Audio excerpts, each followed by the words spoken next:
Alright. My apologies about that, folks. Really. So, I attempted to punch in an order.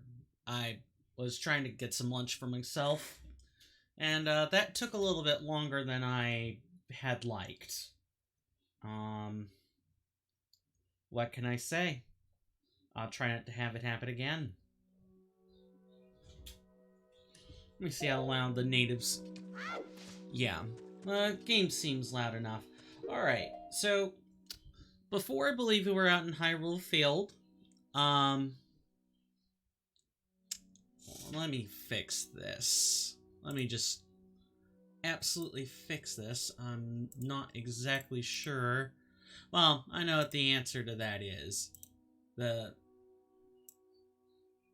It's not at the right resolution. That's what's going on. Alright, so let's just fix this then.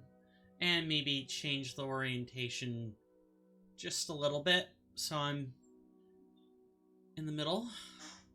Well, not in the middle, but you know what I mean. Excellent intro. Greetings, everyone. Coin here, or Swirling Vortex, or Steven. You can use any of those three things. You can call me any of those three things.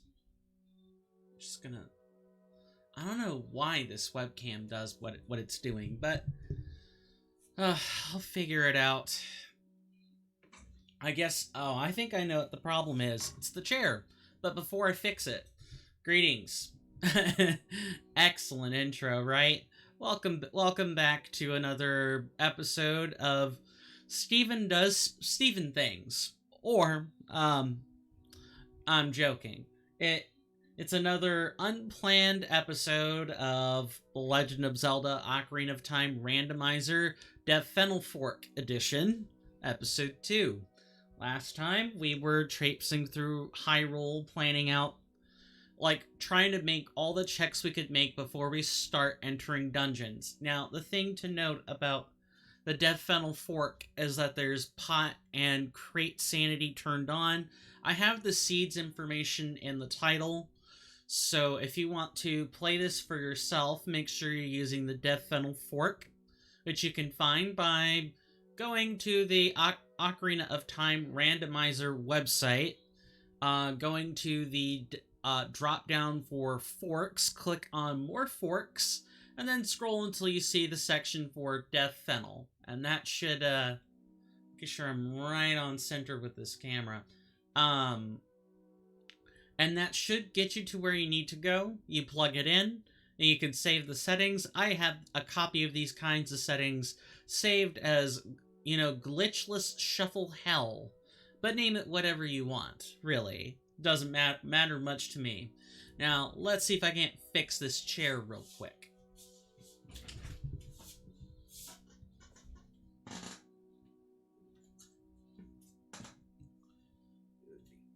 If I had the right side.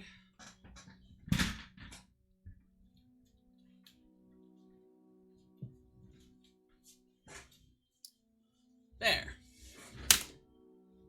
Now, let's just adjust the webcam up slightly. And I'm aware I need a haircut. Who's asking? I'm joking. But, snark aside. Yeah, I'm aware. I know I need a haircut. Not much to say, beyond that. How's everyone doing? I could be doing better. A lot better. But I could also be doing worse. A lot worse. I think I might have, tweeted something that wasn't exactly happy and wholesome, and for that, I do apologize. That's not my intention, but we all gotta let it out at some point. And I can only handle being emotionally exhausted for so long before,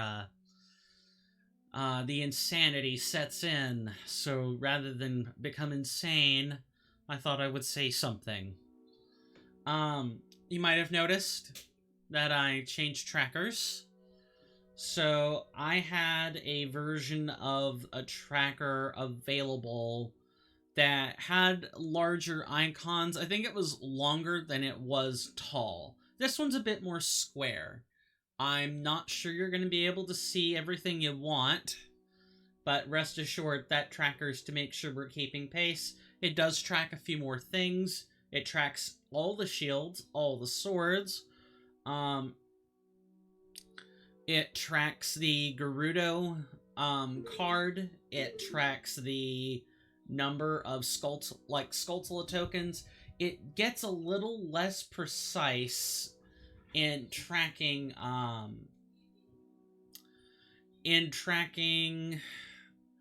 like spiritual stones, and it consolidates some of the medallions, but that's neither here nor there. That's not really a big deal. It just means that you might have to ask me, hey, Coin, which medallion goes where again?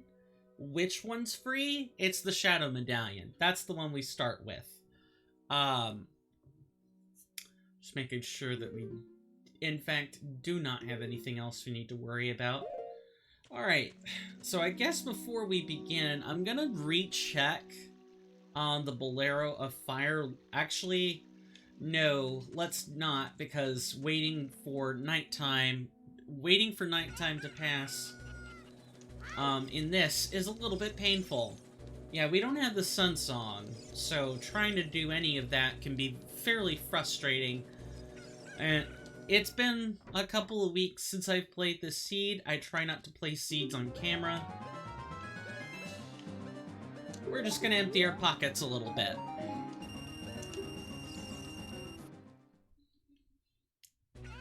Alright, pockets are emptied. We've got room for about 60 rupees. Hopefully we find a wallet somewhere along the way, but I'm not going to hold any grudges. I'm not gonna wait around to find out. Now, I would go around and do some more checks as adult, but honestly, I'm trying to show how I would normally pace this game. If I were playing on my lonesome, like in private, I'm just gonna tilt this down a little more. Alright. So if I were to be playing this by myself and not accountable to anyone, I would probably have, I would have probably done all the checks that I could do before entering a dungeon instead of breaking it up like child and adult, but I thought I would sort of stagger these a little bit. Just a little. Like, now that we've done all the checks we can do right now, let's go through the child dungeons. Do note that because of the way that the randomizer tech works, the fact that you can do any dungeon at any time means that I can, at my discretion, choose not to clear Dodongo's Cavern as a child. In fact, it's much better to make most of those checks as adult. Adult kind of breaks that dungeon in half. I might demonstrate it just to show you how it works. But there are a lot of climbing checks that you can make as adult that you cannot possibly make as child. Those dungeons are mostly designed for child. Like, we only have 3 sticks. We have a boomerang. We need to farm some. And then we can, we probably want about 9 sticks while we're here. I don't think we have the stick capacity upgrade, so we're definitely only going to be farming 9. So anyone else ever dig up old games like this before? I mean, I used to do this with A Link to the Past / Super Metroid. I used to play randomizers of that. But there's only so much tech you can do. And to be honest, I prefer Ocarina of Time or Metroid Prime to these types of things. I don't know why. Maybe it's like I feel more involved in a 3D randomizer, but or the effect of 3D games as opposed to 2D, but there you go. Now, thank goodness I'm not playing the really experimental Wonder Item fork. Oh, the Wonder Items are a real treat. Anytime you touch a point for damage, anytime you hop across those stepping stones to get the rupees in, you know, Kokery Woods, those are Wonder Items. Okay. Not a good start. Well, it's an okay start. 20 rupees is not the best for filling up our wallet, but it could be worse. Yeah, actually, if we were playing with Wonder Items turned on... Oh, look, our intuition already paid off. If we were playing with, like, Wonder Items turned on, and of course it would be a different dev fork, not the Fennel fork,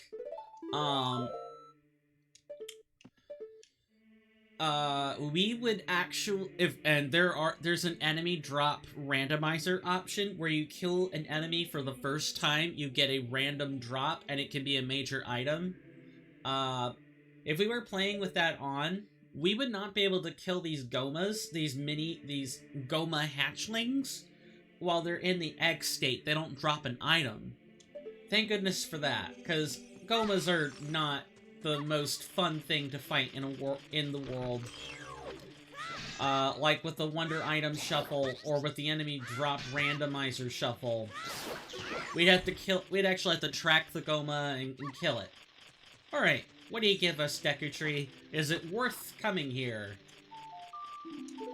What do you know? We can make more checks. And we can, do the Dodongo dungeon more or less as adult, which I guess I will show off. We don't have Slingshot, so some rooms are going to be quite hard to navigate. Also, we can't make every check that we can, nor can we defeat the boss. Hopefully we find Slingshot in here somewhere. If not, that's okay. We don't need to have it. We can move on. But it would be far easier if we had a slingshot rather than not having a slingshot. Also, our case in... I'm sorry. For the purposes of ease of navigation, it doesn't get any better for, adult either. We lack a bow, so any eye switches or really far away crystal switches become really hard to try to deal with. Hopefully we just find something we can use. Alright, I'm just gonna drop down. We'll check those crates in a second.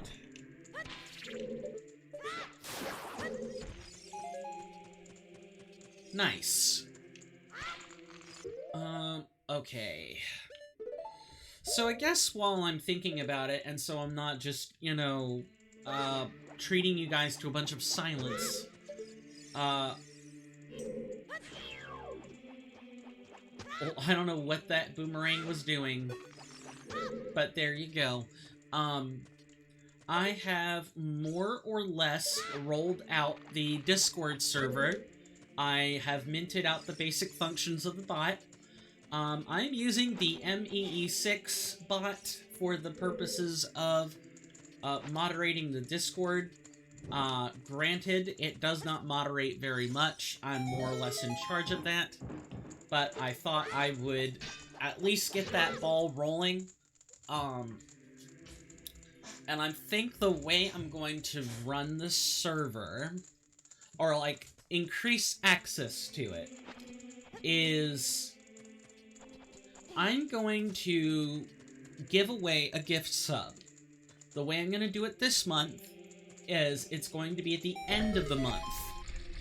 One gift sub and one gift sub only, determined randomly, although I may choose a person worthy of it at my discretion if I find that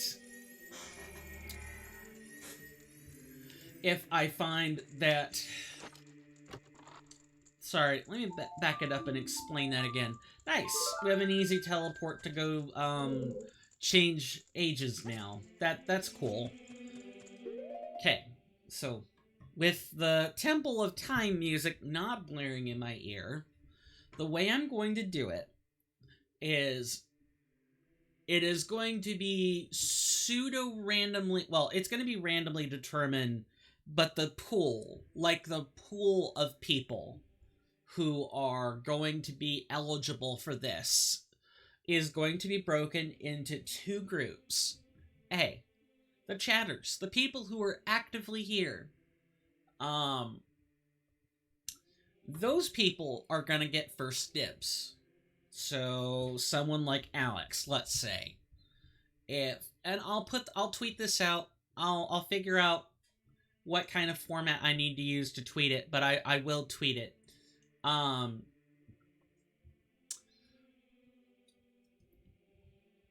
One of the people that normally come here, they're chatting, they're active, they're here. They get A group. They get A group treatment. B group treatment is everyone else. This is how I'm going to differentiate people who have an interest versus people who just happen to have this on for the background. And it's not that I want to prioritize non-lurkers over lurkers or anything. It's just I need some method of distinguishing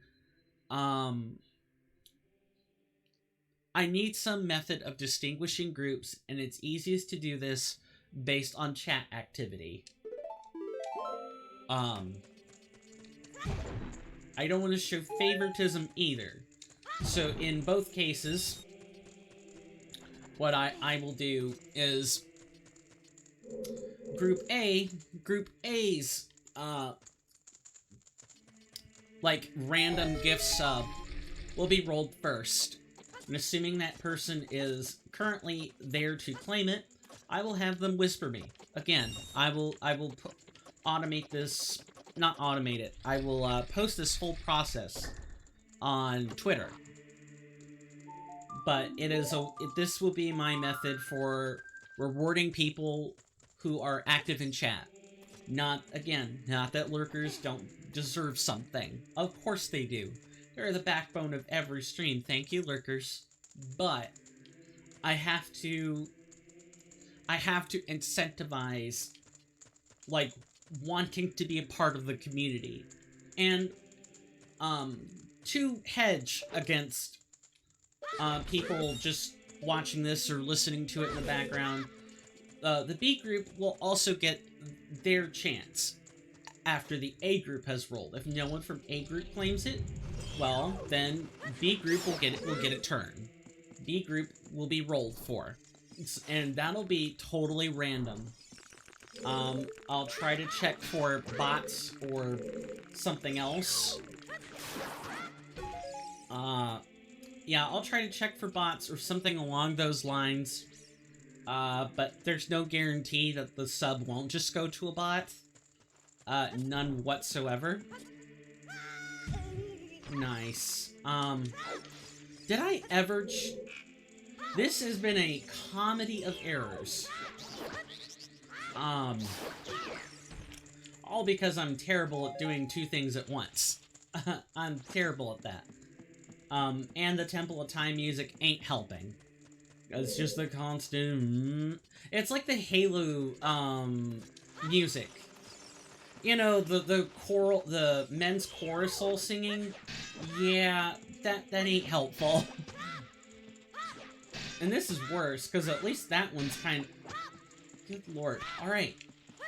Let's just kill it and be done. I don't know if I ever checked the crates. I'm gonna have to do that. This explanation is a mess. To put it simply, so that everyone may understand, I'm going to be rolling out a, random Twitch Prime sub. This month, the timing is going to be at the end of the month, so I think it would be January 31st. Then after that, 15th of the month, so right around the middle of the month, wherever the 15th falls, sometimes it's Wednesday, sometimes it's Thursday, but the 15th is when I would normally do this. Gift subs, or the opportunity for a gift sub, has an A chance and a B chance. People are split into A and B groups. A group is for people who are chatting. I make a note of that. And I roll based on that. Like, Twitch does not... I would use active viewers, but active viewers can include lurkers if the lurkers are being good about it. I don't know. This doesn't sound good no matter how I say it. I guess I'm just trying to have some system in mind for how I split up gift subs or not. Maybe it's better if it's just completely random. I don't... Well, when I say completely random, there's no, like, splitting the pool. Everyone's all in one pool, and whoever gets it, gets it. I don't know. I'm open to revisions on this process, but it is something I want to do so long as I have the funds to do it. But currently, A group will be rolled first. If nobody in A group gets the sub, then Group B will get rolled, which can't include anyone from Group A, and they will get an opportunity at a gift sub. I probably won't maintain it. I don't think you maintain gift subs anyway. But if you do, I definitely won't. I don't have the type of cash for that. Alright then, I guess it can just be on the water. And it'll do, I'm hoping this will do two things. One, it'll encourage people to come just for a chance at some emotes. I do have some nice ones. Two, it'll give people an opportunity to join a community. And, you know, if you actually get a real tiered sub here on the channel, you'll get access to more perks. You'll get access to more channels. You'll have more say and maybe some more weight on my server. I'm trying to figure out exactly how I need to do this. We do not have a slingshot, so we have to work backwards.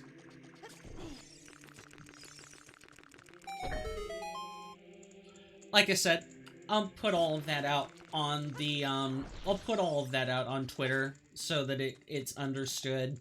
I may put in other commands as well. And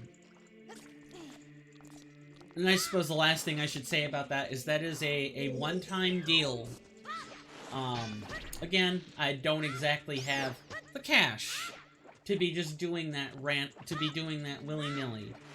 So, it's one time and one time only. Everyone, whether you're on Group A or Group B, or if there's ever just one group or three groups, however it's being done, your name goes on a separate do not re-roll list. And, I will not, like, roll... you won't have a chance for another gift sub. I want to encourage all kinds of people to consider making this community their home. And the only way I can do that is to not have duplicates. Once the community's of a certain size, it might not matter as much. I might have to increase the quantity. I might have to do something else. I don't know. I'll figure it out. But I do more or less have the process ready to be figured out. I just need to write it down and actually publish it. And we'll go from there.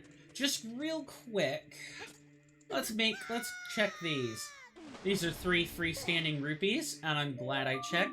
I believe that is Song of Storms. No, it is the Nocturne. They're both purple. So, forgive me for mixing them up. Good to know. We're unlocking our warp songs nice and early. I suspect we're going to be going into the Shadow Temple nice and early. I haven't been in the Shadow Temple in forever. I think maybe 8 or 9 seeds have gone by. Of course, I never complete them. The point is not to actually beat Ganon for me.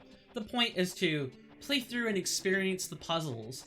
Experience the way that different events occur in different orders at all times.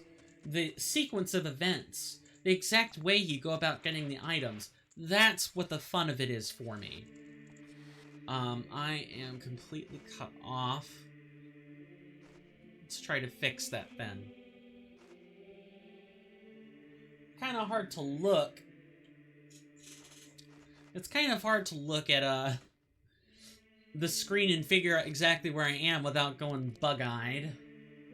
But I'll figure it out. I'll get this camera situation worked out, and that won't be a problem.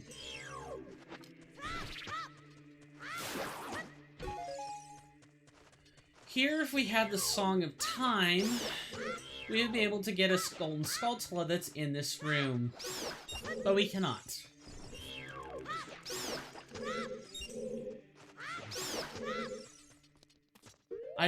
Do I want to waste the magic? Huh. Yeah, there is a different way you can do it. So you can, I believe it's 4 MP? No, it's 6 MP. And I believe they're like 24 points. There are 24 points. Sorry, I repeated myself 2 times. 3 times. There are 24 points of magic in the meter, and I think there's like 48 total. This is just based on looking at the numbering. It could be not like that at all. But I'd like to think that it's a simple whole number system. Easier to program that way. I didn't need to do this, but it might be more beneficial if I do. Oh, beautiful. Din's Fire solves a lot of problems. What I might do is, like, take a break at the 1 hour mark. Well, I take one anyway. What I'll probably do is make it a little longer and try to get my lunch. Actually, it'll probably be dinner at this point. Situation's sorted out. I'll go from there. Deku Tree has a lot of checks. We'd be able to see that Golden Skulltula up there. We'd be able to get that that item. But you know what? We're gonna do it.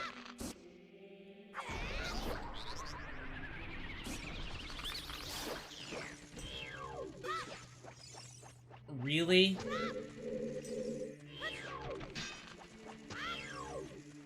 Well, we're out of magic, but that may not actually matter much. It won't matter much in the grand scheme of things.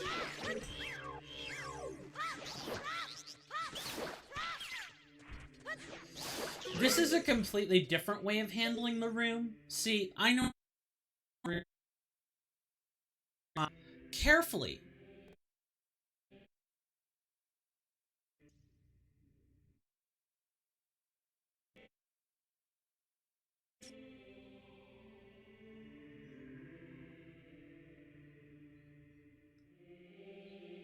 Okay, we look like we're good now. I normally handle this room by, you know, painstakingly boomeranging or slingshotting everything in here.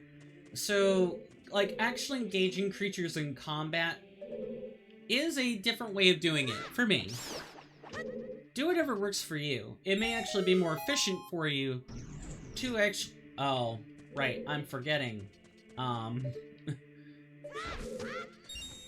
So, the funny thing about this room is that it's used to being done in the forward direction.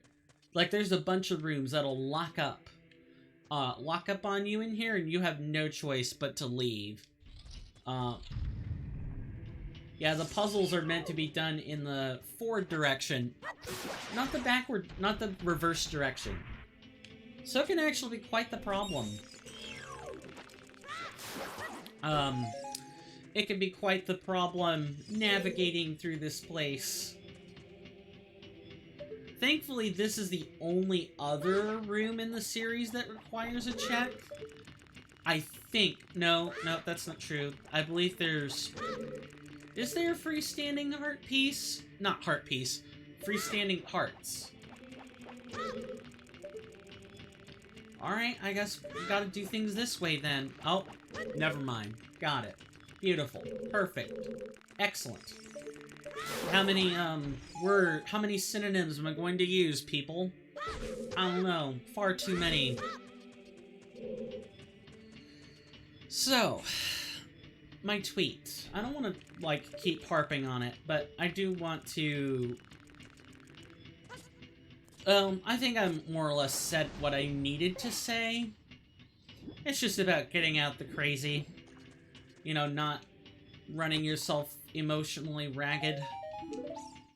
It's good to just... Normally, when I make those tweets, I usually go through the pains of deleting it. Like, I type it out, and then I lock it in my head. I just didn't do that this time. That's all. I just didn't do it that time. I felt like I needed actual human interaction, and not just, oh, Coin's got this on lock. And I guess that brings me to my method of handling my emotional problems, is I put them in compartments. I tuck them neatly away where no one has to see them. Everyone has their own emotional trauma or problems to deal with, and it's not fair to another human being to bring that upon them. It's just not. It's not. So I don't. But I realize that keeping things in compartments is also generally unhealthy. So there's a balance, right? And I think that's the thing that many people who compartmentalize the issue have to sort of compartmentalize their emotional issues. I'm correcting how I said it. There's a balance. You have to take things out of the compartment eventually. You have to rearrange the compartments. You have to redesign them. Things can outgrow their compartments. My emotions are... I kind of liken my emotional issues to pets. They are things to be curated and cared for and dealt with. And maybe eventually, I release the pet back out into the wild. It's an analogy. For explaining how that system works is... I might put something in a compartment, but I try to remember to take it out. And take it out can mean a number of different things. Usually, when it comes to emotional baggage, it is better to eventually talk about it rather than not.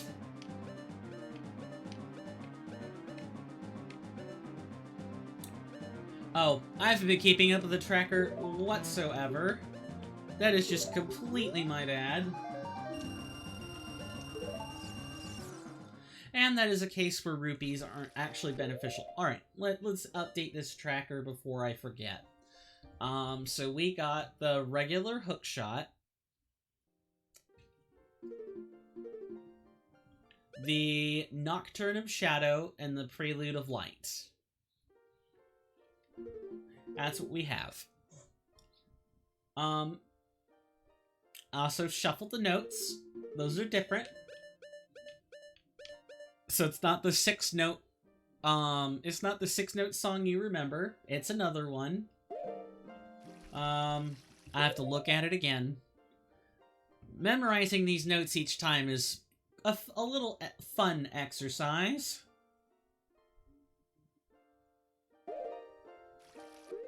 Is it mirrored or... Yeah, it's mirrored. Okay.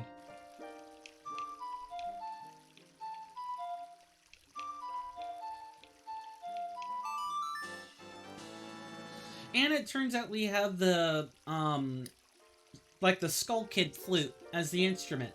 Pretty cool. Alright, now let's become adults so I can quickly show you just how messed up even Master Quest Dodongo's Cavern gets broken.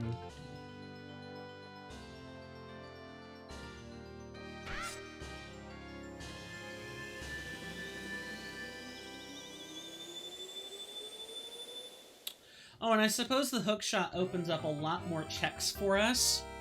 So, what I'm probably going to do is... We don't have another shield, but that's fine, and I'm not going to use the Giant's Knife. Except on King Dodongo himself. That's probably how I'm going to do it. In terms of the kinds of checks we can make quite a few. I'll probably try to make the checks as I go, because, let's be honest, Boomerang is really hard to use. It's not that I don't like it. If you need to get something in a curved arc on the way back, it's fine, but Hookshot is just a lot more efficient at being a hit scan, like a hit scan object, where you point something at it. Well, I don't know, is it hit scan? Sometimes it's not. There are a lot of cases where it's based on the cursor's last known position. It gets really weird. Alright.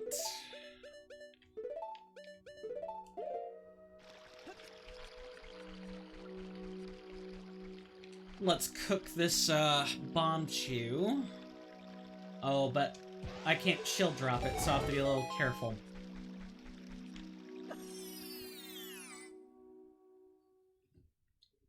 But, sorry, it took me a minute to kind of bounce back mentally.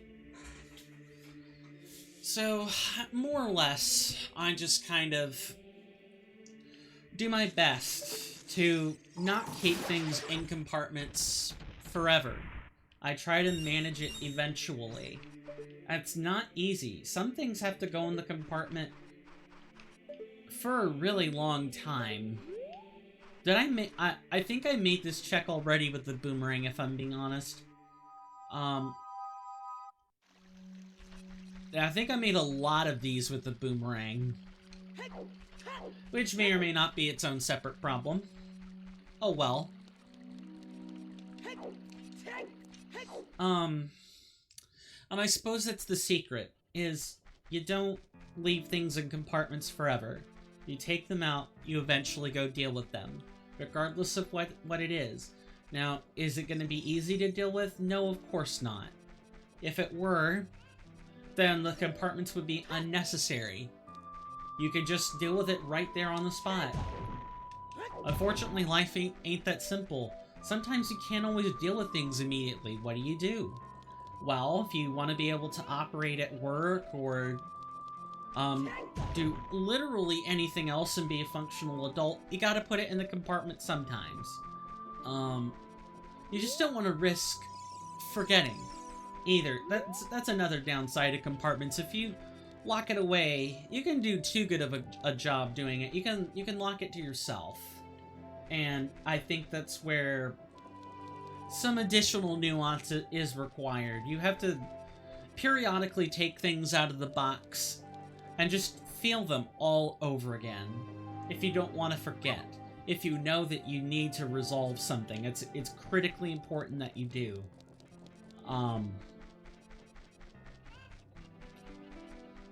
If it's critically important that you do so, and it's critically important you hold on to that knowledge until you die, until it is no longer required.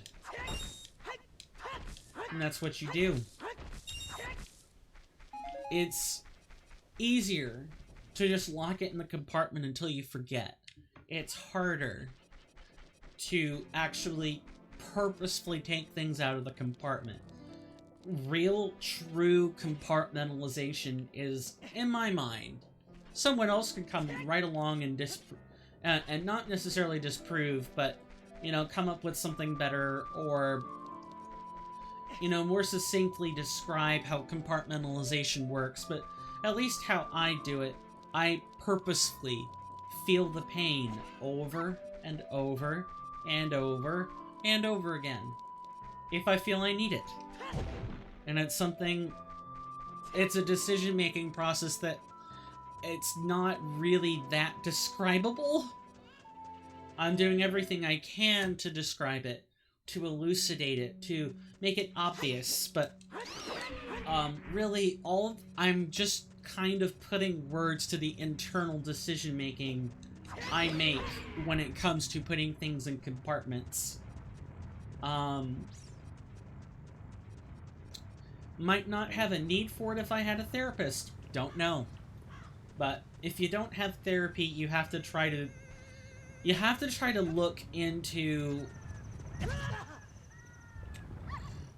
resources for psychology. You have to understand the psychology of your own brain. You have to put in sincere effort to do that, and it's hard. But I do it.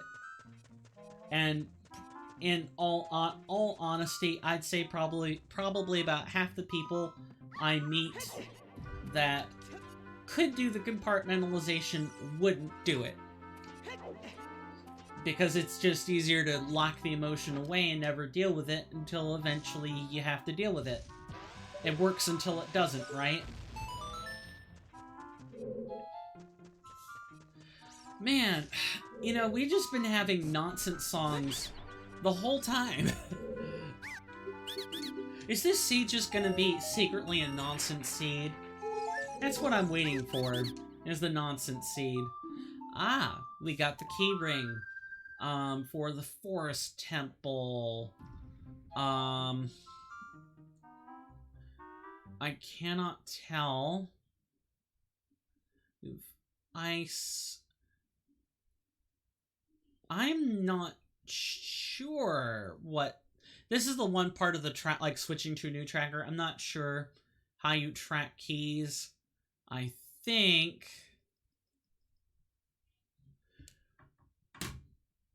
the labels are supposed to... What is TH? I know this is the Gerudo training ground.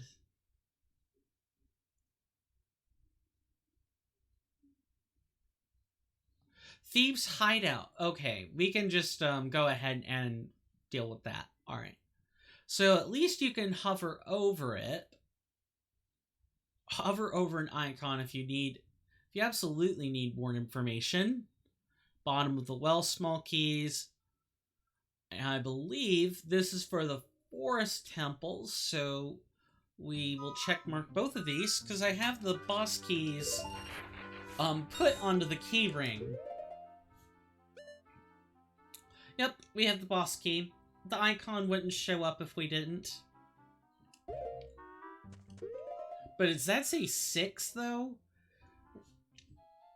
That says 6. This says 5. Oh. Is that count for... No. Because the boss key is never counted among... I'm learning the intricacies of the actual tracker. I do not know if I've got one that is specifically designed for the 1.0 ROM, but I have a tracker nonetheless. A lot of these trackers tend to be designed for speed runs, but they often come with modular additions for randomizers. Like, this one has a key sanity... like a key sanity already figured into it, so it really should account for it already, but it might not be accounting for the dev forks. It's really weird.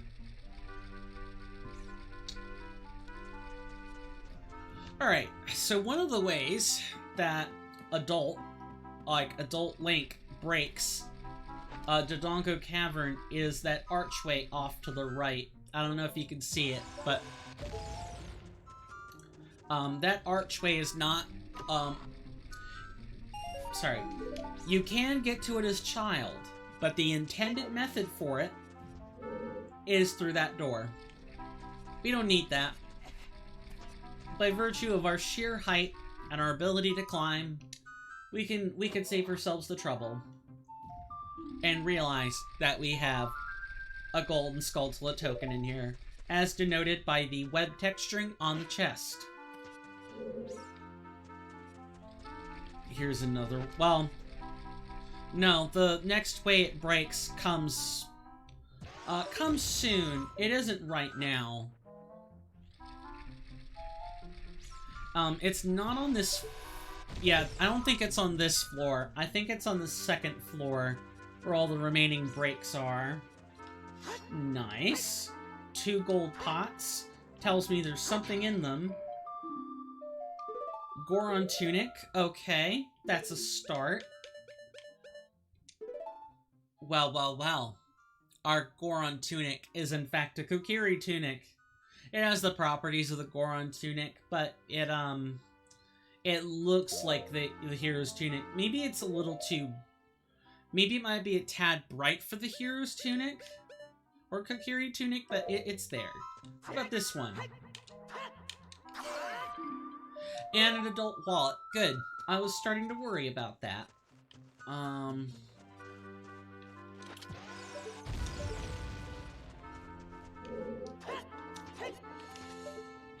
While I'm waiting for that bomb flower to grow back, if you guys see that rock up there, like you can, not have to hassle with the trail of bomb flowers if you use a bomb chew on it, but behind that is an eye switch, which you need a slingshot or an arrow for.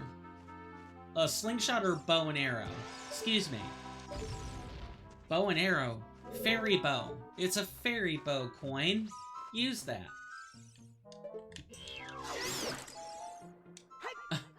I don't know what you were doing with that, Link. I also like how it gets totally limp-wristed. It's like the model doesn't account for not having a shield. So it's just like, oh, right, I'm not supposed to be blocking. That's hilarious.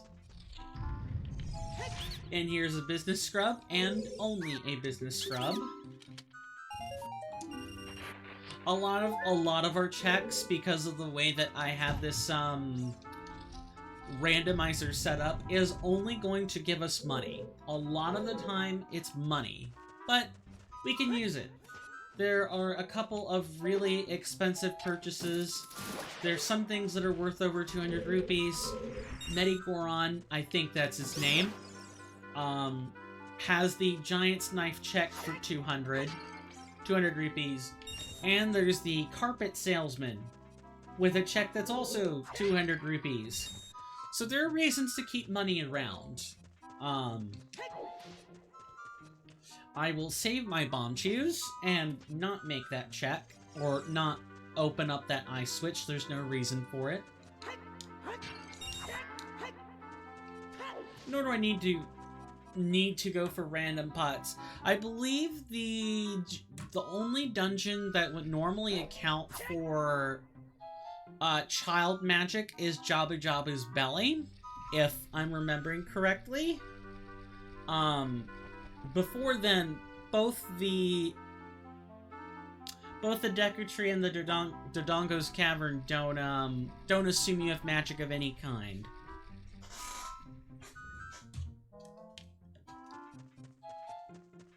So, how's everyone enjoying the randomizer gameplay so far?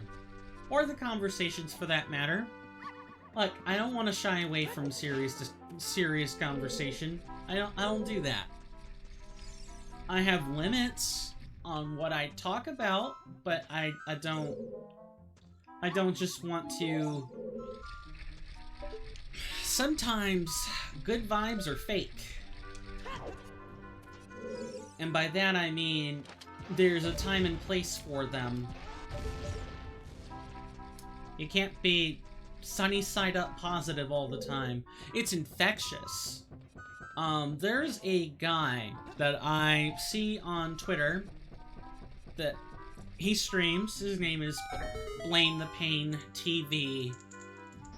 And his good vibes, he's a very happy person. Like, he comes packaged with his own troubles, as he's tweeted out before, but He generally makes an effort to be a positive person. It pays off. It's infectious.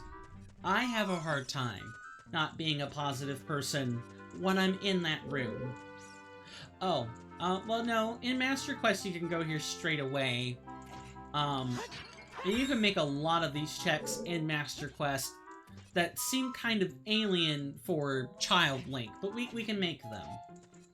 For example, see this archway? If you were to approach from that archway, you could get onto this platform as adult. I'll demonstrate it. There's no reason why I can't. And Adult Link can make that climb, no problem. Child Link requires help. And it's even easier, of course. He says, and Link decides not to jump. It's even easier with hover boots. Maybe kind of like that. Yep, see? We can make that jump. It can totally break stuff in here. 20 rupees. Ah, and the weird egg. Good, that opens up quite a few checks for us.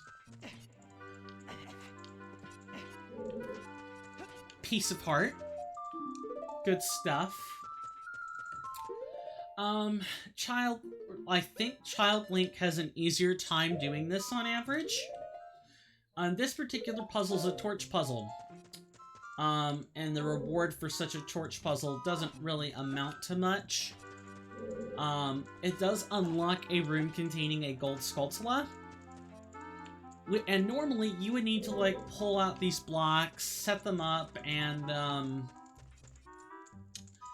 then climb up there, grab, like, light a stick, come back down here, and hop between the platforms you created.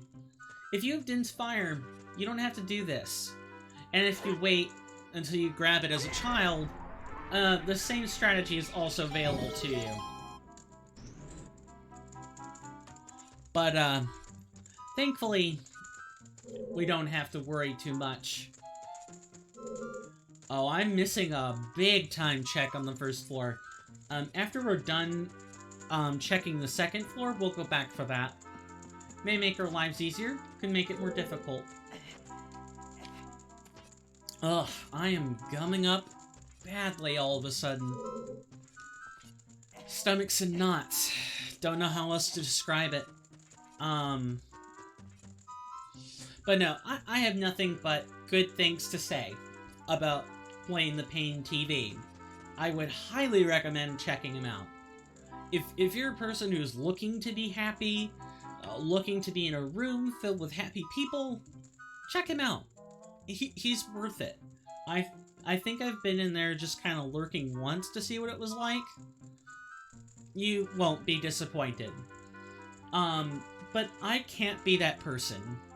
Also, we've got... I realized I need to be keeping up with this tracker. We got the Goron Tunic. And another Skulltula. And the weird egg.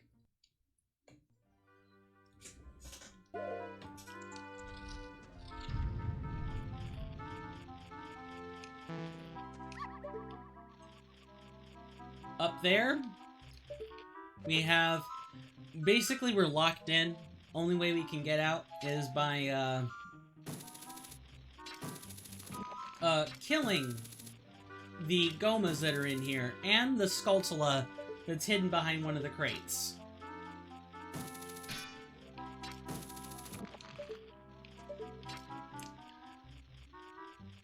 There's a lot of different ways to go about this room. You can use your slingshot, or if you're in here as a child, you can use your hook shot or long shot as an adult. You can use arrows as an adult. I don't know about Din's Fire, but I think you might be able to use that on some of it as well. There are quite a few ways to handle this room, but usually I don't ever find myself coming in here. I'm always walled off. Don't have a fire source usually. That's changed. We have early fire. should make use of it whenever you can.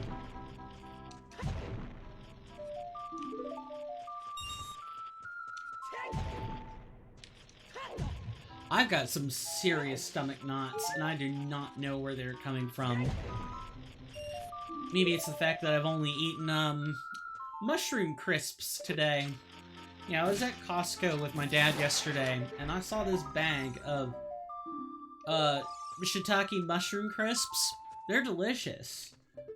And I've got a pretty nice big bag of them, but, that's all I've had. And even though they're mushroom crisps, they're still crisps. They're weak calories. They don't contribute much to one's nutrition. I'm forgetting it's probably better to enter in backwards. A lot of Dodongo's Cavern just breaks if you can enter it backwards. And even more so if you're an adult going through it backwards. We'll just go and check all these. Normally, in like a normal randomizer, even with like... if Pot Sanity isn't on, if Crate Sanity isn't on, there's no reason to come into these rooms. None at all. You can literally just pass right by. What I like about the Pot and Crate Sanity is that it really does add a lot of life into the randomizer, because you feel like you have to play the game all over again, right? No, you're not backing out by quietly skipping through rooms. You don't do that. You play through them all. Shadow Temple.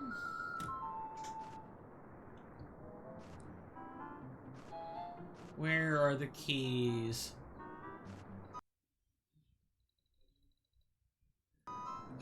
I'll know which temple that is in just a second. Shadow has 6 keys.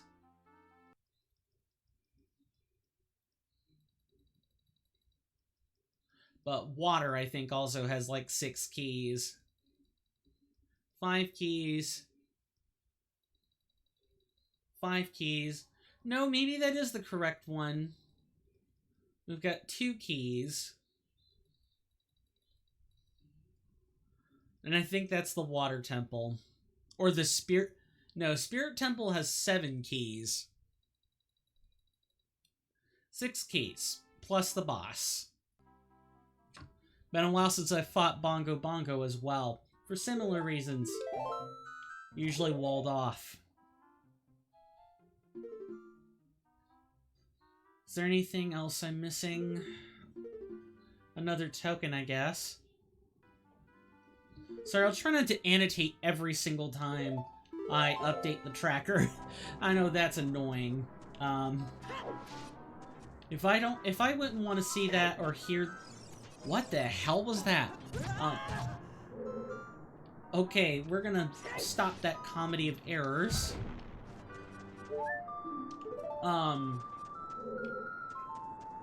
If I wouldn't want to hear it myself, why would I subject you guys to that? No, there's the trick. Is, figuring out how to be an authentic, genuine person without also... If that authentic, genuine person is a robot, what do you do? I wouldn't say I'm a robot, but I definitely can be, or come across as being devoid of personality. I definitely think I have that potential.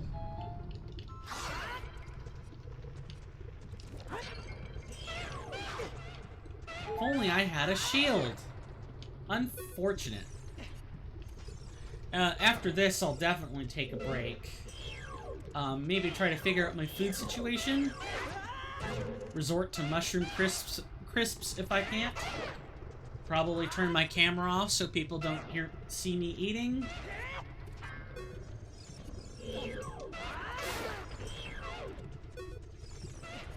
This room is pretty routine. And it's really easy as adult, or if you carry enough sticks as child, you can just make 2 jump attacks and it's over.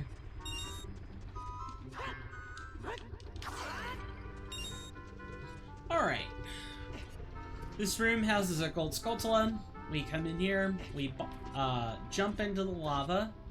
Thankfully, the Goron tunic slows the rate of damage pretty significantly. We'll just come over real quick, kill it, see what's inside. A recovery heart. How quaint. At least there are no freestanding magic jars. That would be a real treat and also a real nightmare. Also, freestanding recovery hearts don't disappear either. So they stay there and spin. It's wild.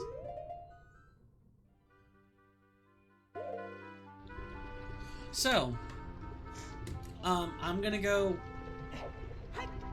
like, deal with the knots in my stomach, which hopefully shouldn't take too long. Maybe figure out what I'm having for lunch for somewhere between lunch and dinner. And, I'll see you guys back after the break. This is probably going to be an 8-minute break, so I'll play a 3-minute ad for us. Definitely feel free to, take a break. And my apologies for the ads, but I am trying to get paid here. Even if it's pennies. Especially if it's pennies. Anyway, see you guys after the, commercial break.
Alright.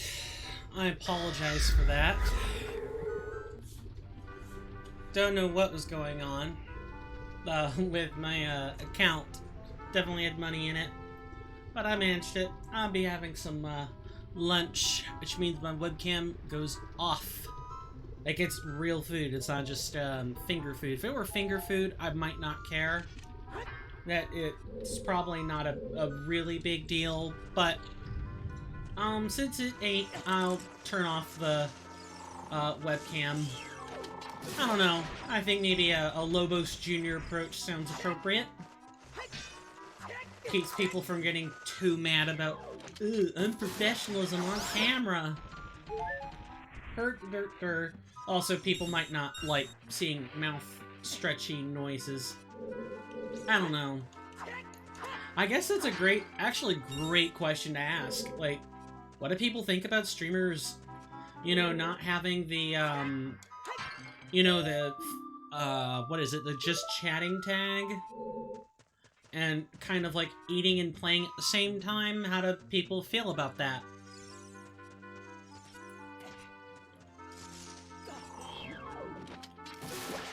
I personally don't care either way. I mean, like, there are always gonna be exceptions, right? There's always gonna be cases where, like, I wish I didn't see that. I don't know. I think maybe if it was something like boba tea, like tea with the boba noodles, like the bubbles? Why did I say boba noodles? Like the bubbles. The boba pearls. That's what I was thinking of. I may reconsider my stance, but that's just... I definitely know that, I definitely know that boba tea is just not my thing. Personally, I don't mind. I'd rather people eat than not letting themselves fuel up. If you know you tend to be loud or make a lot of mouth sounds, maybe consider it. But otherwise, you don't super care. Fair enough. Also, hey, Mr. Rowan Darcy, welcome to the stream. Good to see you. Glad you're here. Hope you enjoy your stay. How are you today?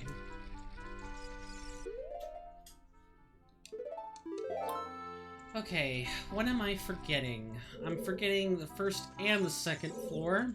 I guess let's go through that in reverse too.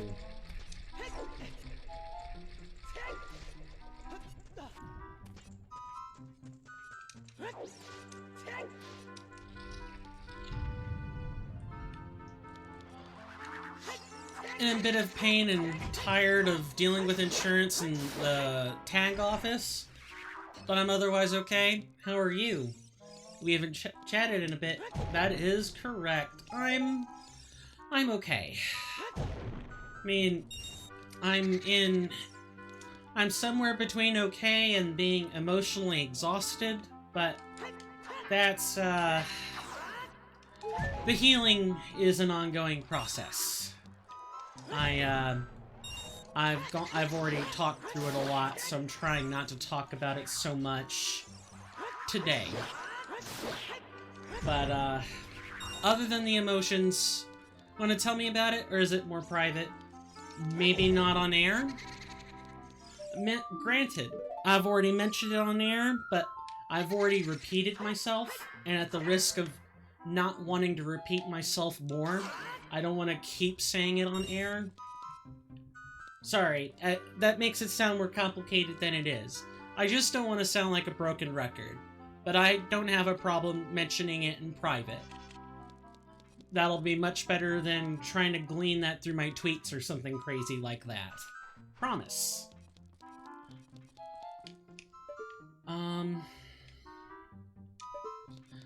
I get that, so maybe after stream, if you want, you can send me a message. Certainly, absolutely. There's really not anything we wouldn't talk about. I'm trying to think of what I want to say. Sorry. This week's just been a lot. Has resub Prime for 6 months with a 1-month streak. Thank you so much for the Prime sub for the... Oh, it's a 6-month streak. Wait, I'm sorry. It's for 6 months, and it specifies the streak is separate. Regardless, thank you. As a result of your Prime sub, I will now personally hand out a Discord invitation. You have earned it. Just give me a moment to manage that, and one will be in your hands shortly. Whether you choose to stick around or not after the invitation is your choice. Let me just get the invite link, and I'll try to get everything managed accordingly. There may or may not be bot things you have to do, like welcome page stuff. Let me just try to find it. This will be under, yeah, this setting here.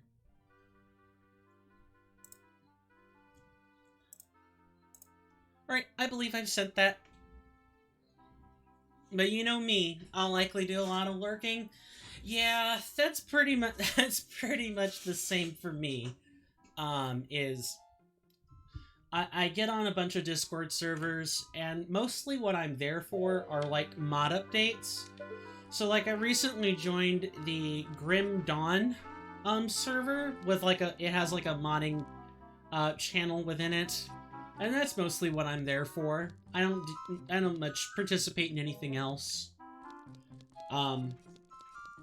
Maybe eventually, and some modding communities I'm definitely becoming more involved in, like Elden Ring Reforged. I tweeted this out, but I'll be happy to state it again, because it's a mod in a game I love dearly. And I'll finish handling your, if the server doesn't do it automatically, I'll help, like, get you set into the role you're supposed to have. But Elden Ring Reforged is an awesome mod developed by Kernifer for Elden Ring. That's the PC port. We have the Water Temple key. It doesn't, but you can set that stuff up later after stream. Yeah, like, I have the Mi 6 bot already there, so it should already allow you to do that, but it's not perfect. Also, it's my first time using the bot, so if it doesn't, and the server in general, you're actually the first real person to join, so now I'm eager to see whether or not I've set that up properly. Making sure I don't lose my other statement. Elden Ring Reforged recently got a 5.0 patch. Yeah, we're halfway to 1.0, and that is the Water Temple, which I believe is the 8 key one? I could check. No, water is the 2 key one. Good to know. Still trying to learn how to use the tracker. Anyway, getting sidetracked. In the 5.0 update, there's basically leveling, scaling, and like a bestiary were all things that were included. So normally in Elden Ring, the level cap is like 750 something, maybe 790 something, or like 702. It's a really weird number. In Elden Ring Reforged, in New Game, it's 201. And in successive new games, you get an extra 50 levels. So all the stat scaling and stuff has been completely readjusted. I have no idea what it means for the on-playthrough build for us. I'll have to try to fiddle around with it and find out.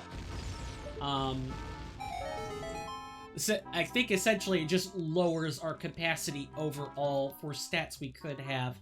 I don't know. The other thing is the bestiary. The Elden Ring Reforged bestiary is really freaking cool.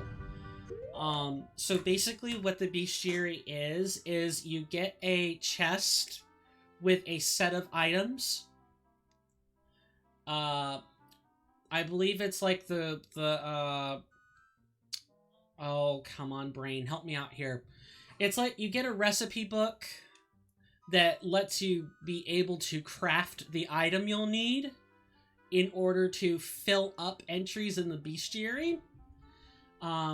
and it's a way to provide in-game information of flora, fauna, bosses, common enemies, everything. All of it gets a bestiary entry. It's kind of like Pokemon in the sense that once you tag the enemy with an item, the special item, and you kill them, you get extra runes for doing it, and that entry goes into the bestiary. And I think there are like 200-ish entries. It's the number of enemies and like overworld flora and fauna that are in the game. Like, you could tag almost everything. It's kind of like Pokemon in that sense. Let me see if I can more or less succinctly say what I've got to say on that. Like, just looking at the big 5.0 update, I think we're on patch H. There's been a lot of stuff that has to have been fixed, that had to be fixed, but yep, it is the Knowledge Seeker's Cookbook. That's what I was trying to think of. And then the bestiary itself is the Codex of the All-Knowing. And there are over 350 entries. I thought it was 200. Apparently it was 350. Codex entries that are filled will increase the amount of runes that the enemy drops. The Codex percentage is trackable. And every 25% of the Codex rewards a Starlight token, which can be exchanged for other items in the game. It's really freaking sweet. I look forward to actually showing that on camera later. Which will be Sunday, unless something comes up. But yeah, Elden Ring Reforged is a lot of fun. I've been super involved in that community. I've been asked privately a couple of questions by various folks. It's great. I've been really enjoying watching you play ERR. I feel like I said something wrong there, but it really makes me want to sit down with you and play it yourself. You know, sort of old school style where I play a moderately frustrating game while you give me tips and help me navigate. Yeah, that's the memory. That is the classic familial classic. I think I said classic twice. That's bad. Anyway. Yeah, I do miss that. So many Zelda titles completed this way. Yeah, that's true. That is absolutely true. A lot of the older titles, I don't know about Breath of the Wild, though. I think you did that by yourself. You might have been... And actually, I think it might have been the other way around. You helping me through portions of it. I still have not beaten that game. I want to. But I'd like to finish projects first.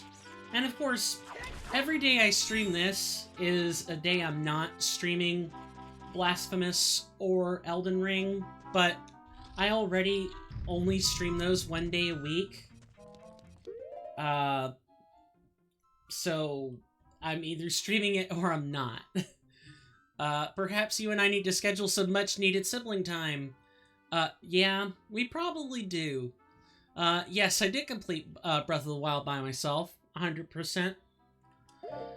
Did that, change how you play games any? I'm curious, and actually, that's a good engagement question for everybody, is that, you know, if you ever beaten or 100%ed a game for yourself, something that was, you knew you were going to be frustrated with. For a lot of people, in my immediate friend groups, this was, Legend of Zelda: The Skyward Sword. It had a, it wasn't so much that it was frustrating, but it was tedious, and some puzzles were definitely on the cryptic side at times. Were there games that you were genuinely happy you 100%ed by yourself? And if so, did that permanently change how you played? I know when I completed Skyward Sword 100%, just kind of using the same game as an example, I definitely tried to pay attention to some smaller details, The same was also true for games like Metroid Prime 2 Echoes, Metroid Prime 3 Corruption, and even Xenoblade Chronicles 2. When I beat that game on stream, there was a lot of intricate side quests, intricate storylines with different components involved, and some choices were very unique, and other choices were very much... They very much didn't matter one way or the other. And you see what I mean. I think really, Firekeys?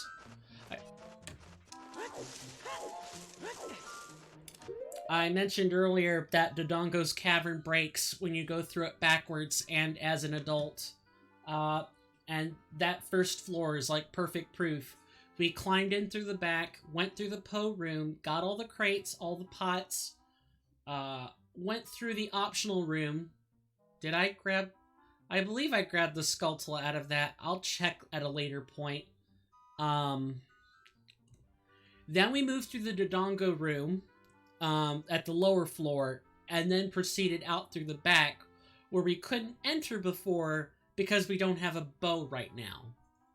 Yeah, this cavern absolutely slaps, as child and adult, and it's even better going through it as an adult. Make sure not missing messages here. Oh my god, Skyward Sword was so weird to control and wasn't always good at pointing you in a direction. Breath of the Wild made me happy to complete, but the Korok Seeds were tedious, 900 of them. My other titles that made me happy to 100% have been the Fallout or Mass Effect games. Okay. It was always a challenge to make myself choose the main options. Yeah, you typically get a separate... When I want to, like, play adversarial games like that, or where you can kind of be the bad guy, I like to make a separate file for those, and I like to have already done the good experience first. With Mass Effect, I was typically Paragon for my first playthroughs, and only afterwards did I go through and actually choose any sort of renegade option. Some of them were hilarious. I'm gonna give people 15 seconds to cover their ears or mute the stream, because I will be talking about slight Mass Effect 2 spoilers. I don't like playing the bad guy. Caesar's Legion, nice spelling on that, by the way, is objectively unfun to play for. Agreed. In Fallout New Vegas, there were hardly options that made sense for Caesar's Legion that didn't just turn you into a complete jerk. I mentioned I would talk about spoilers. Maybe give me an extra 15 seconds. Caesar's Legion may be the big bad to oppose the other big bad, but at least with the NCR, you could canonically have a chance, right? Like, if you're the person who assists their president, who eventually pays you, like, the Wasteland a visit, in my mind, canonically that character would go on to meet some of the bigger NCR bigwigs and maybe get them to change their ways. Like, yes, they might still be a bad guy, like a bad guy in quotes, but they had the potential to be good. At least let me live that fantasy. Now, as for the Mass Effect 2 stuff, I said that I would be spoiling some stuff. There's a scene in a bar. I forget if this is on the Asari homeworld or if it is on Omega. It's one of those two places. There's a scene where you can totally pick the renegade. You meet like an old recruit of yours or something. It's on the Asari homeworld. Okay, that's what I thought. It has like orange red lighting. Makes me think of Omega, but I know the Asari bar also had that coloration. You can meet an old recruit there, and you can shoot him in the foot, straight up. The scene is hilarious. It is evil. It is jerkish. but it is hilarious. I forget what quest line that's part of, or what loose end you're tying up, but that moment was...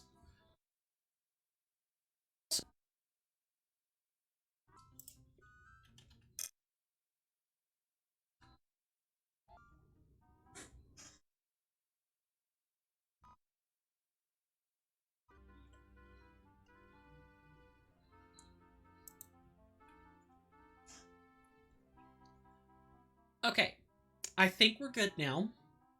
The best renegade option in Mass Effect by far is punching that news anchor in the face. Yes. She says some... Granted that violence is never really okay, but sometimes it just feels good to take out your frustrations on someone who kinda has it coming, right? Like, you have to toe that line. I think she had it coming a few times. She might have even deserved it for some of the things she said. Let me go back and read some of the stuff he said. Like the NCR is a type of evil you can rationalize. They're political. They aren't out to hurt you for fun. They sacrifice individuals for the sake of a whole. It's understandable even if you don't agree. Right, the NCR can be filled with many good people, but it's... At the end of the day, it's still a machine. It's still churning people out. So, can you make the machine do good things, or will it ever churn out evil? Like, right? That's the question you gotta ask. The Legion hurts for fun and chaos and superiority. Yeah, because they can. Because their sixth sense of perspective is totally warped and is based entirely on the machinations of a man who was hurt by his own people. That's the real fault. The greatest regret of Mass Effect is that there's no romanceable Krogan or Solarian characters, even as flings. If you're playing a human protag, it kind of makes sense, because even though the relationship is there, many people... Look, there's a reason that the machinima / manslayer meme, will bang, okay, is popular. it very popular. Humans can't bang Krogans or Solarian. That's... If the biology is there, they've only elaborated on it in Andromeda, and I have not touched that game, so I don't know.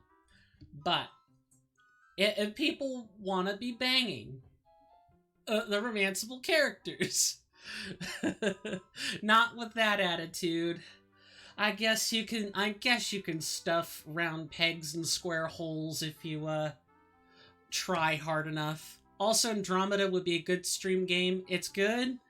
I do want to play that. But I also need to get through the trilogy. I want to do that first on stream. Although, from what I understand, Andromeda only refers to the trilogy. It doesn't actually, its events don't hinge on the events of the trilogy. Like, whatever choices you made at the end doesn't matter. Andromeda is kind of its own standalone game, which is fine. But I feel like if I really want to induct anyone into the Mass Effect experience, you gotta start from 1. You can't start... although 2 is also kind of acceptable. Because 2 is just a better game, like in terms of gameplay. You already have quite the list of streaming games, and yeah, pretty much, you don't need to know about the original games other than conflicts between some of the species, and you can pick up on that pretty fast with just the way the game plays out. BioWare is a coward. Let me kiss the frogs. Okay, I just had to go back and say that. Just select 2 and choose the adventure options for the first game. Yeah, I get that. But you don't get everything from 1. There's some...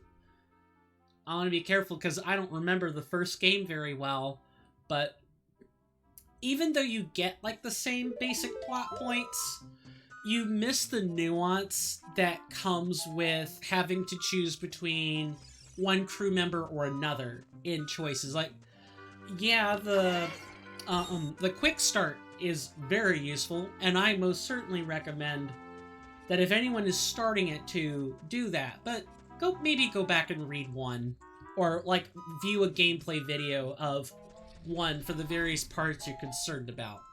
That's fair. Besides, how can I give up the first game when it lets me see my favorite husband? Right. Oh, for me, my favorite romance option, and this is not indicative of my orientation, is Stephen Cortez out of Mass Effect 3. It completely hits you out of left field. You almost don't expect it. The game doesn't even set you up for it. You can just choose. And you get some really potent, powerful, tear-jerking moments by picking Mr. Cortez, which I did my first playthrough, and if I were to stream it, I'd probably pick it again. It's that good. Listen, when it comes to the humans you choose between saving, doesn't really matter. They both end up kind of awful. Shrug? Ooh, really? Okay. Sorry. I should clarify. Cortez is a great romance. I'm glad you agree. But I have like a favorite. I have like two favorites. Miranda's like the first. Well, no. I guess the better way to describe it is like Miranda and Cortez are sort of tied for me. I like them for different reasons, and it's hard to choose. If those two were sitting at me, dead in the face, and me as Shepard, I'd have to make that choice. I couldn't make that choice. I would just either go my separate ways if that's what I had to do, or get them both. Why not both, right? For me, it's always a struggle between Garrus and Thane. I hear a lot of people say that. It definitely isn't just you, but I am aware of that argument a lot. Yeah, Thane has some pretty good... BioWare, let me bang all the crewmates with no penalties. But is it realistic? There would be penalties for that? People are jealous creatures. People are possessive creatures even if they aren't jealous. It's natural. You sort of have to be wired not to be jealous. That sounds strange, because romances are things you choose, but my fantasy game? Not realistic. Oh no, whatever shall I do? It's a fantasy game for a reason.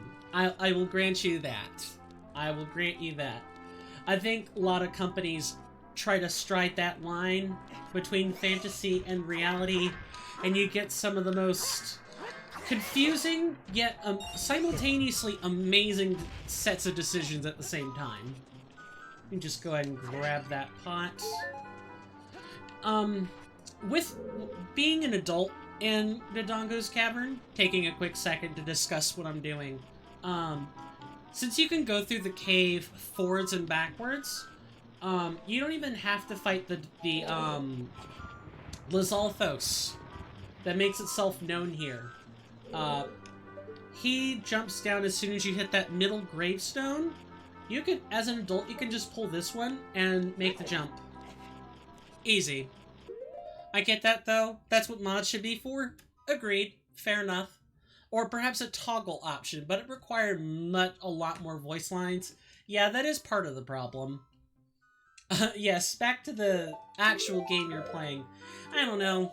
I mean, as I've mentioned in the tweet, you know, today my mental capacity, my mental fortitude is okay. It's not great. I do want to talk about the game sometimes, because I'm an LP channel. That's what I want to do. But today it doesn't matter so much. So I don't mind the serious deviations in discussion. Right on cue. Center of that portion of the room, LoZoOTR comes down. Predictable once you know what you're doing. Alright, in here... Oh, sorry, I'm going like 5 miles a minute. Which is actually awful. Or no, it's really fast.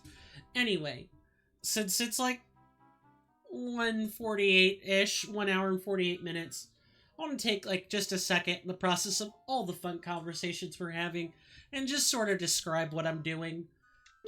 This is Legend of Zelda, Ocarina of Time randomized.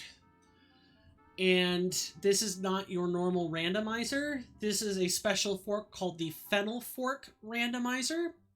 It's called DevFenhl, actually, but I refer to it as the Fenhl fork of the Dev fork of randomizers. It's like the most bleeding edge randomizer you have. It's like version 7.1.23, and the randomizer that's out to the public that isn't, you know, unstable as like version 7.1.1. With all the dev forks being somewhere between those two. Lots of stuff is scrambled. Lots of stuff.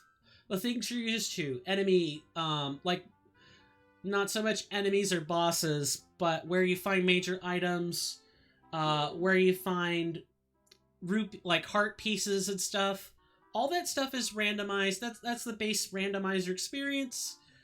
In the Fenhl fork, you have... Let me just quickly display something so I know I'm talking correctly. Right. So, the silver rupees, which are mainly used for puzzles, are also shuffled into the pool of items.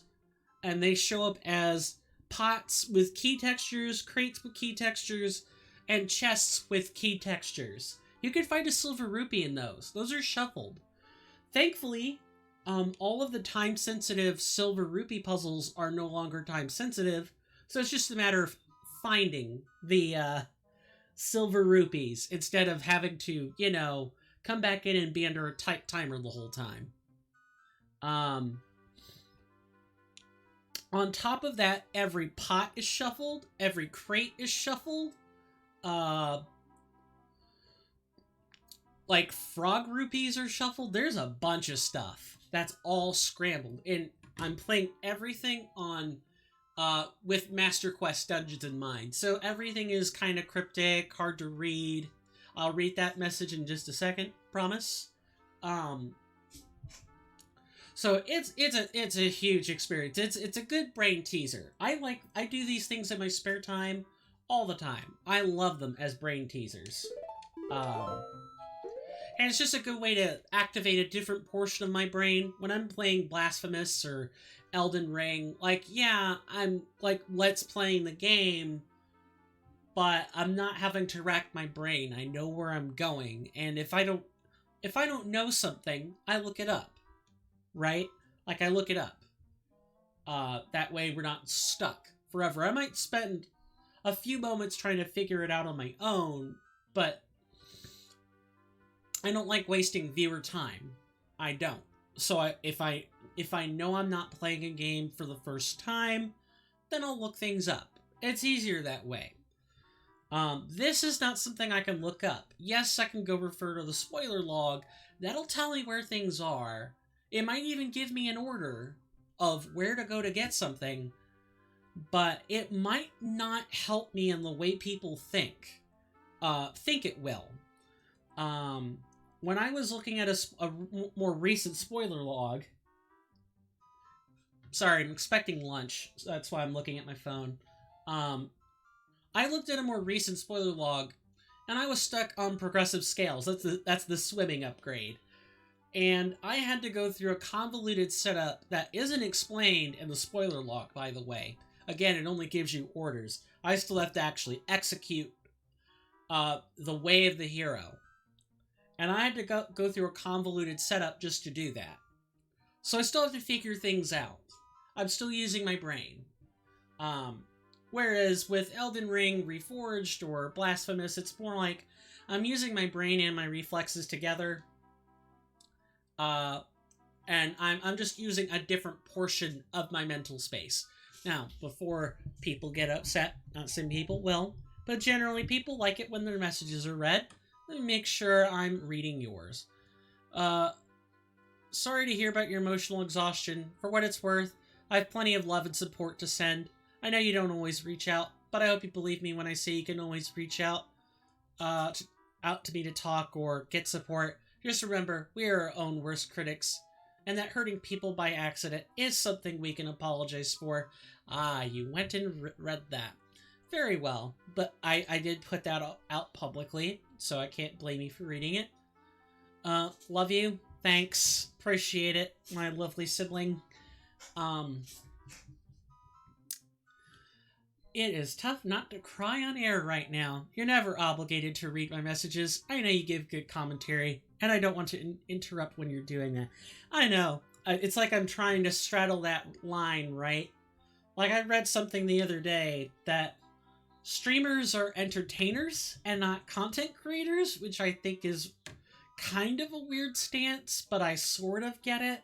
Because these days, all the growth is in the short-form content. Crying is healthy and human. Yeah, but I get super stuffy if I get teary. And it's not something a nasal strip can fix. So, I'm gonna try not to do that on air. But if I can't help it, if I end up crying, so be it.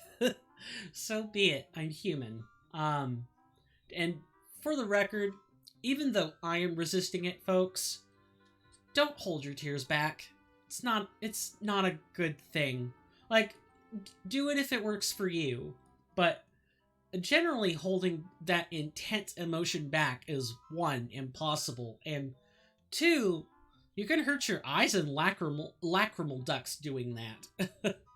I mean, y'all make content, but your main skills are an ad-libbed live commentary, entertainment like a stand-up set or a stage actor. Yeah, I can understand that interpretation, and that definitely makes some sense, right? I just... It's a case of otherism. When people say it, they're like, well, these are your real content creators. Nobody else is making content. Only the short-form content is real content. The ones who are really good at towing that fine line in their statements don't outright say it, but I know that's the argument they're making. Like, the real content requires long hours of editing. But just because people don't want to edit stuff doesn't mean they don't make content. By the way, how long am I streaming for? The usual block of time. It's 1:56 now, so we've got another 2 hours and 4 minutes to go, something like that. So until about 5:30. I was half an hour late today. Apologies for that, folks, but I had to finish getting some stuff set up, including today's Discord. Not that that makes it okay, but I'm apologizing nonetheless. We shouldn't other people? I agree. And sometimes you can other a person without even knowing it. That's the rub, right? Sometimes you can other someone and not even realize it. Just by trying to frame your arguments in a somewhat logical way, like trying to be a reasoned person. Sometimes you have to step outside of the box, and you can't, when you're trying not to use your emotions to inform your arguments, but try to act in a logical way, sometimes you can other a person, because othering someone's an emotional thing. It's not a logical thing, because that person has interpreted your statements and has determined you're trying to separate them, whether it is for nefarious purposes or just in a manner of description. It's not easy not to other someone. So I guess what I'm trying to say in that long expose is, folks, if you're take a moment sometimes and just kind of temperature check the room, ask people how they're feeling. I try to be better about that every day. I constantly ask my stepmom when she gets home from work, first I ask her how work was, and then I try to follow up with how is she feeling, right? Like, how much stress is she carrying? Because for a while I wasn't asking that, and not doing that can divorce people from others. Because at the end of the day, we are somewhat emotional creatures, and emotions are how we help inform our decision making. There's a balance, a duality to it. I will talk more about this in a moment, but I am totally expecting a food order, and I think that's what my dogs are barking about. So if you'll excuse me, I'm gonna be right back real quick while I deal with that.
Sorry about that, folks. I am back. I did decide to play an ad. I forgot to mention it.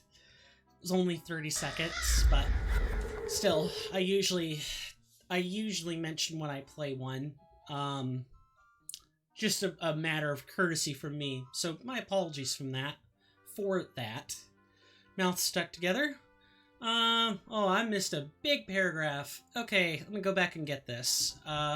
Labels help us categorize people for pattern recognition. It's an important survival skill for humans.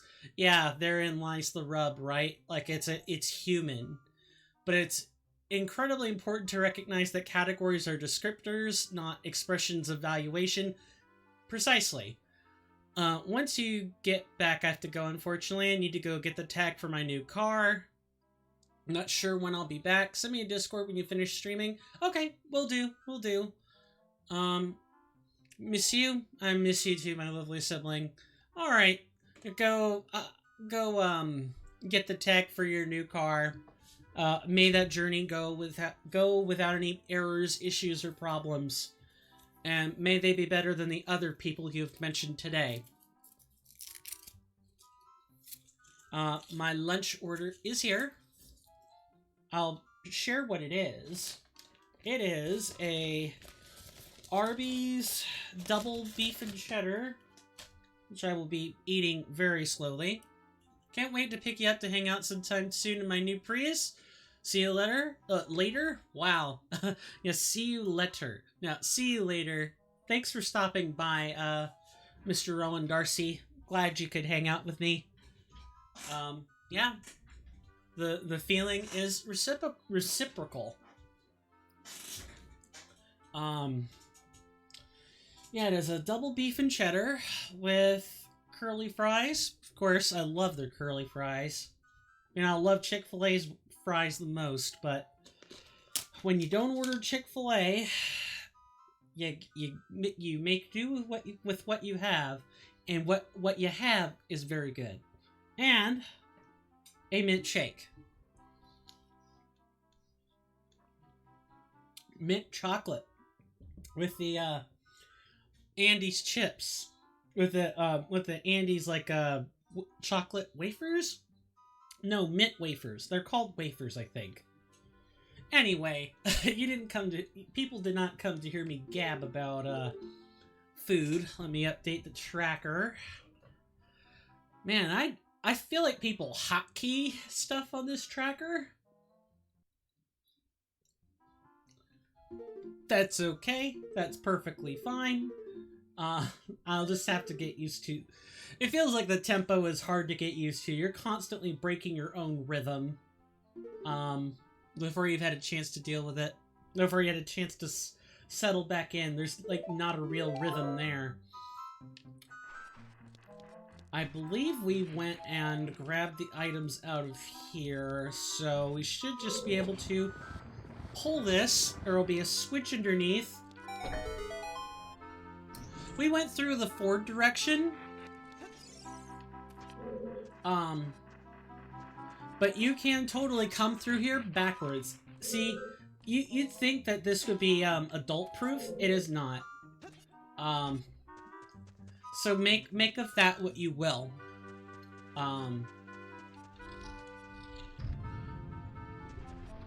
I don't think we can beat this boss because we do not have bombs. We don't have tossable bombs, and we don't have the Goron's bracelet. And without that, we can't lift bombs to toss them.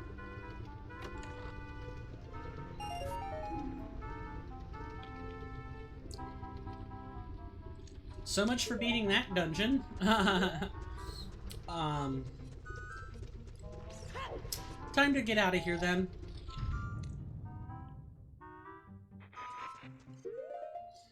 Where to next? Well, we have the Nocturne of Shadow. We also have the Bolero of Fire. Don't think it gets us any more checks. We don't have the Megaton Hammer. We are wearing the tunic. We can go and get... Yeah, I think I know what we're doing. We're gonna make a couple of quick checks.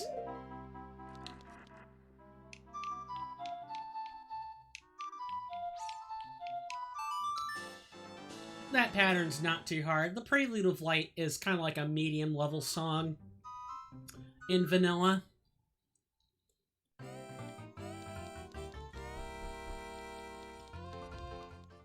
All that syrup is at the bottom, though. Guess it's the issue with drinking with a straw now, isn't it? I'll try not to eat on camera, but if I get too hungry, I'll turn off my webcam. I'll do it. I already mentioned that I was going to be doing this, giving this the Lobos Jr. treatment, and I meant that. There's a grotto we can go check, where we can sink to the bottom, and we can cheat the observatory through the same kind of trick. I'll show that off. I think that's a trick worth knowing. I'm not a speedrunner, but I have picked up a few. I have picked up on a few choice tricks to really just kind of help me out in breaking, like, logic barriers, where, like, I needed a hook shot. Like I mentioned, the getting stuck on a different seed with progressive scales, where I needed a scale for something, which unlocked something else, which only came because I ended up getting stuck and had to look at the spoiler log.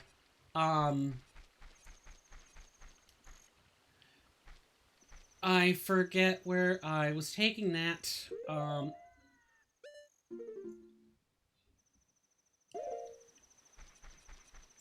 I forget where I was taking that. My apologies.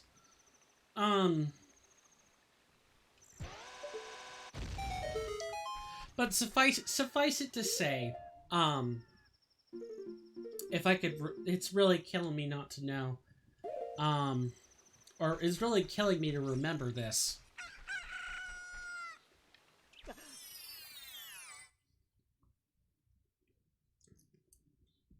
It's hard. Oh, right. And to get one of those scales, I need to be able to touch the bottom of the laboratory at the lake, and I didn't have iron boots. So the only way you complete that little check is by oh right, why did I need to check this? We have the golden scale. I would have checked this already. What the iron boots actually let us check is the crate that's in that laboratory at the bottom. And then from there really isn't much else we could do except go back to Child, and attempt to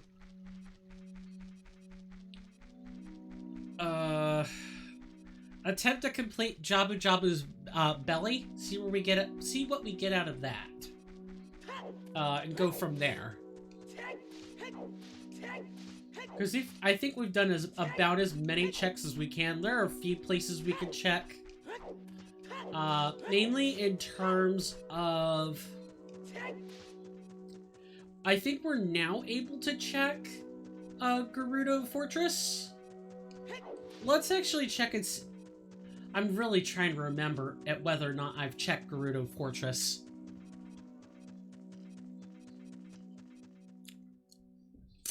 Because Gerudo Fortress has a ton of pots and crates in it.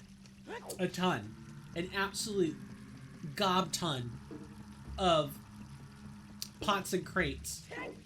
I think I remember going there. No, maybe not. I'm mixing up a lot of my other playthroughs. Forgive me. Been a while. Not only has it been a while, I have like 2 other seeds I'm like trying to solve. So it kind of ends up muddying together after a while. I think we just went strictly for child stuff. Though we started out as an adult. Oh well, the preponderance of this isn't that important.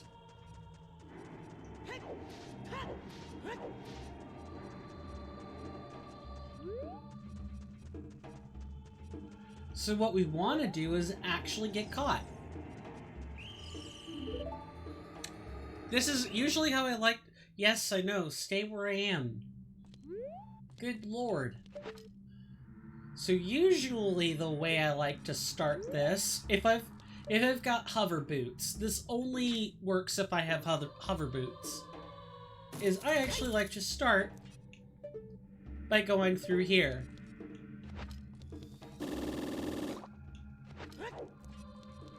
This is a room you can't really access without hover boots or long shot.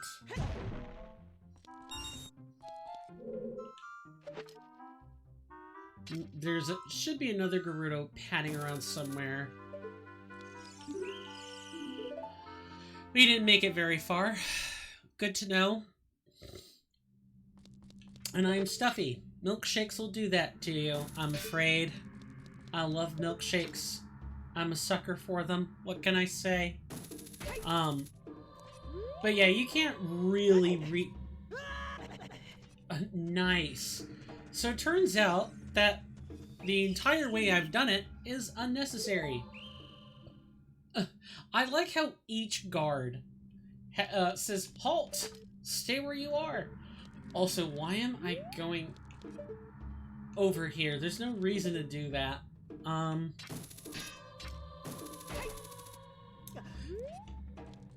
Yeah, I like how each guard has to turn around and say that. Like, spam much? I guess boots aren't required. I could have done this a lot sooner. Oh well.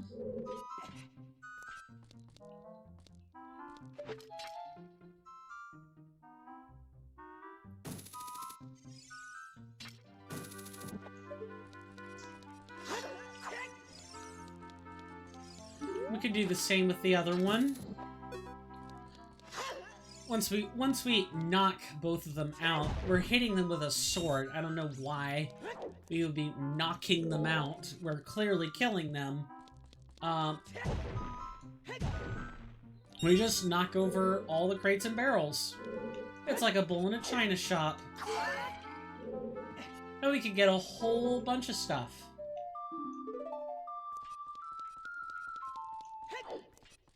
I don't think the, like, what do we call this? It's like the balcony right above the, like, the prison cell.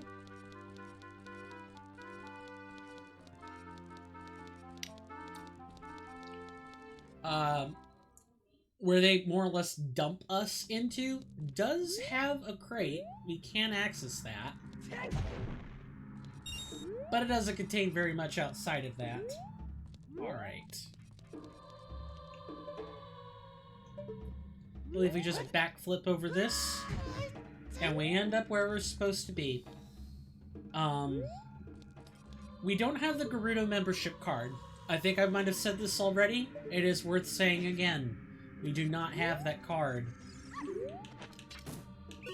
We are dead. We are very dead.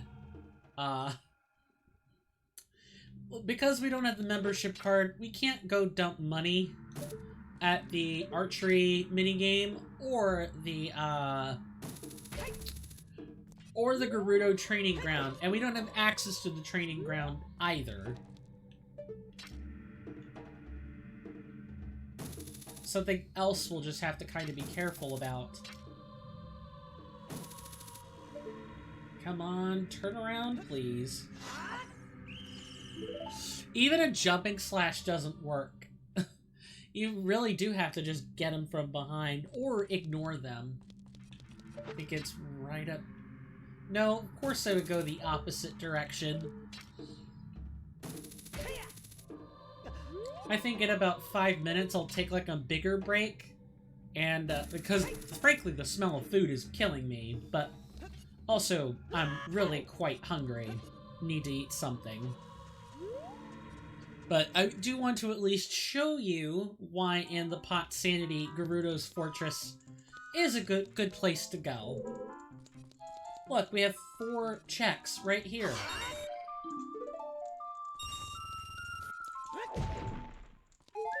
Any one of these crates can be an item that we so desperately need.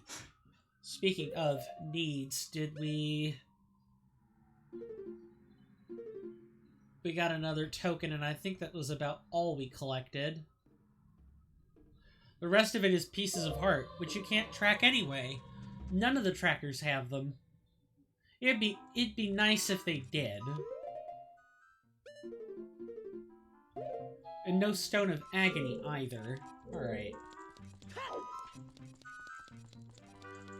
Careful.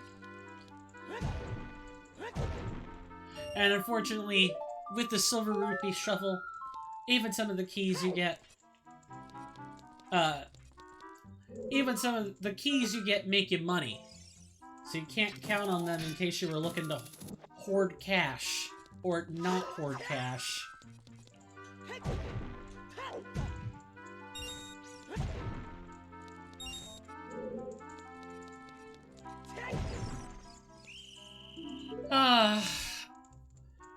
Caught again.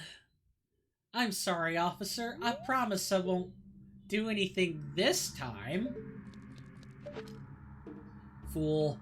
This is Valhalla. Or a facsimile thereof. We have a local trickster. We're used to local prank gags. You're not getting the better of us anytime soon. I'm surprised that the Gerudo don't, like, you know, bind Link's hands and feet. I'm not sure why they just don't do that. That's always been a weird fascination with this game. Although granted, this was a fantasy game, and if you got caught by the Gerudo and they employed such a tactic, Link. Come on. If Link were ever caught and the enemy were actually smart, that would be a real problem, wouldn't it?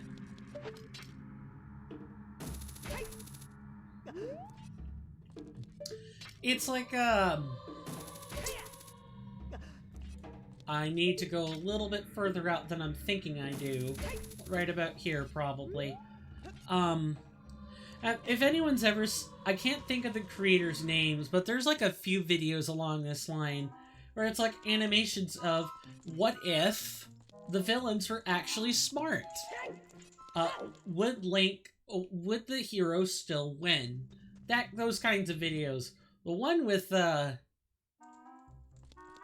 Link is absolutely hilarious. There might be a few where they have Link, and it's also hilarious. I just wish I could remember the... Oh. Awful.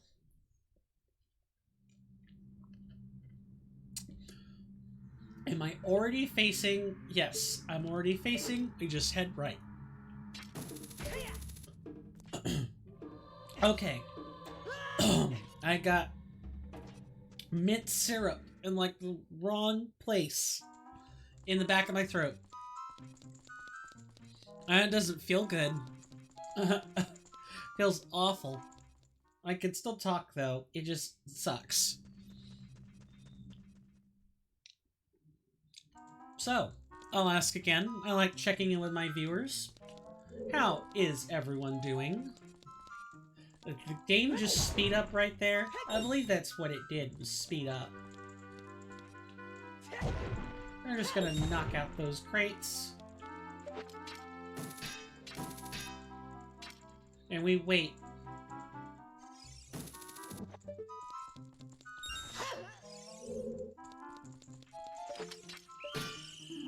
Wow, they have like some insane detection. I forget, you pretty much have to like catch them as their patrol is more or less ending. You have to be like, their vision is like restricted while they're walking. It's something like that. And their vision or AI detection gets a lot better if they're standing still. It's weird. I sit here and try to explain the intricacies, but I'm not a speedrunner. I'm not someone who's examined the code in any depth. So, really, you're better off just going to a resource like,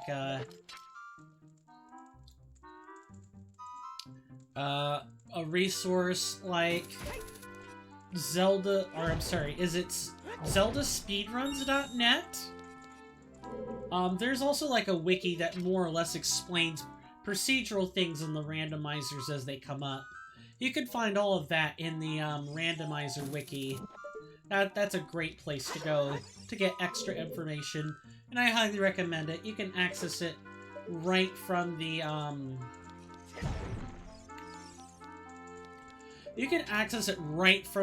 randomizer page. There should be one.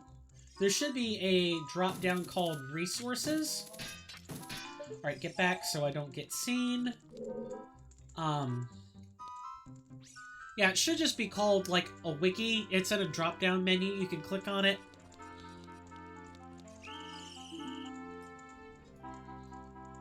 Is this seed just, like, worse? I'm going left instead of right. I feel like the Gerudo have especially good detection today. And that's just really unfortunate. Gotta fix that. Don't know how. I just need to not be bad is what it really is. And of course, if I take a break here, if I like take a break after we're done, obviously I'm not going to take a break, you know, at 3. I'm gonna take it at 3 hours and 20 minutes, or however many minutes in. That's what I'm gonna do. You saw me from all the way over there? I promise I'm not this bad, guys. I really do. I usually come in and out without so much as an issue. I think it's because I'm lacking a bow. Well,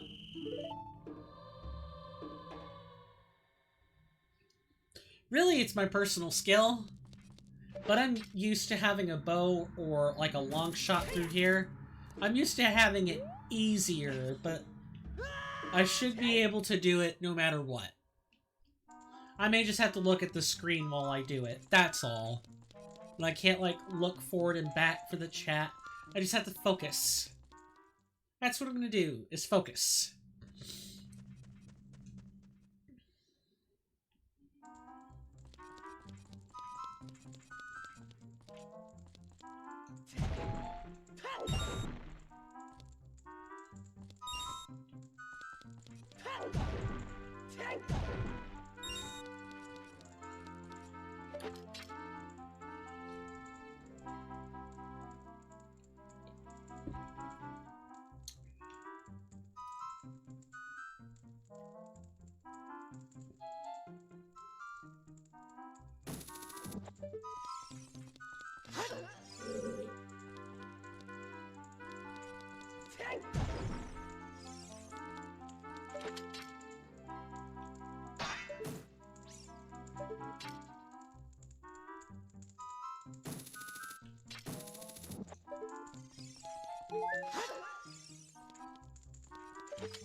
You just cannot be anywhere where they can detect you. That was close. Yeah, I'm gonna take that break now. And then maybe, hopefully, with some food, like, rumbling through my mind, my stomach, I mean, I'll feel a lot better. So I'll probably take, like, 8 minutes. This will probably be the last break I take for the day, and then we'll go from there. Definitely feel free to, get up, get yourselves food get yourself some food, some drink, you know, whatever fits your fancy, and I'll see you at the end of this, hopefully, last commercial break.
I am back. I am so sorry about that.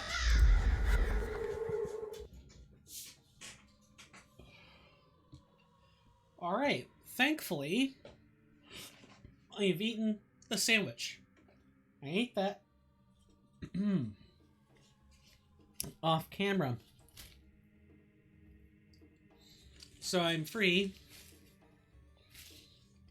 to slowly nibble on finger food. And that's about where I'll draw the line, is finger food. Is, like I said, I know people don't particularly care for on-camera eating, but if I censor every little thing, then, well, I don't know. I guess that is I guess that's food for thought, isn't it? And it's a good engagement question. I think I might have asked it already. How do people view eating on camera? Like, yeah, there's... And I don't mean eating for it when that's the purpose. The cooking streams, the social streams where people sit down and actually chow down with one another over lunch. Those are out there. They exist. I'm talking about people who are eating and doing something else all at once. How do people feel?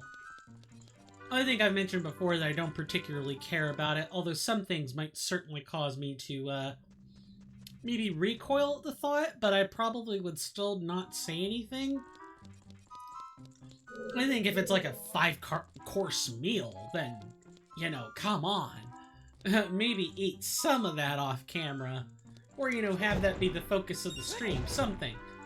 There's a fine balance to be had in all of it. And that fine balance is tough and hard to negotiate. But I'm always curious to hear other perspectives, and of course, an answer is never required. I never want people to feel pressured into answering the questions I ask, but I definitely want... I'm gonna turn around and get behind that wall.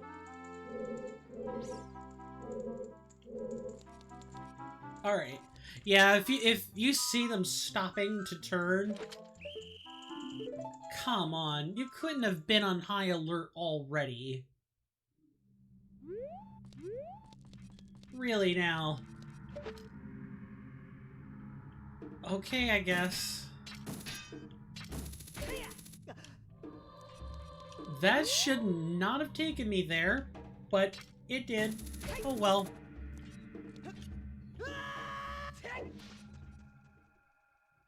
Arby's has some good food, let me tell you what. I love the Reubens. It's probably my favorite thing. I know. I go to a joint that specializes in roast beef, and I don't get any. I get corned beef, which is pretty darn close, but it's not the same as roast. Completely different texture, and taste, and saltiness.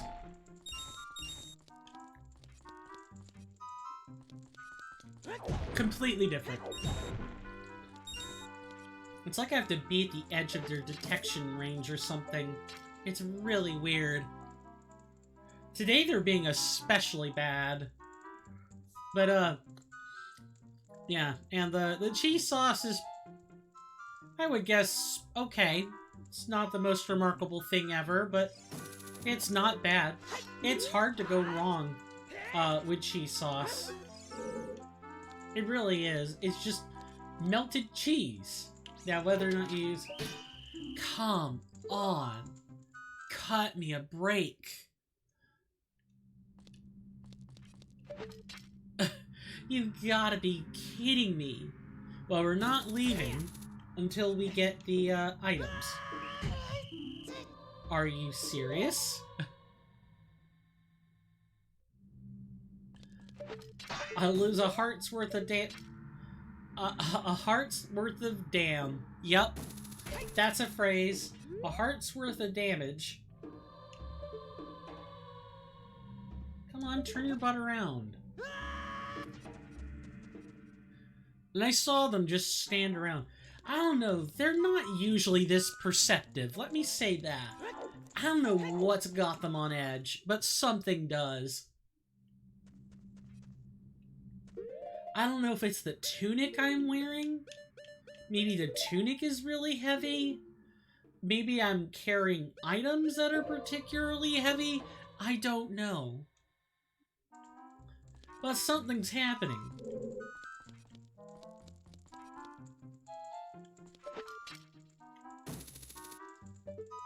And I guess I have to figure it out, don't I? Or, you know, accept that I'm not going through the area this way. Which, there really ain't another way to go. So we're not getting items if I skip out.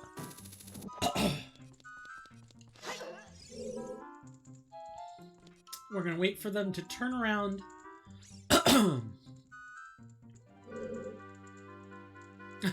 That lifeless, open eye, just standing right there.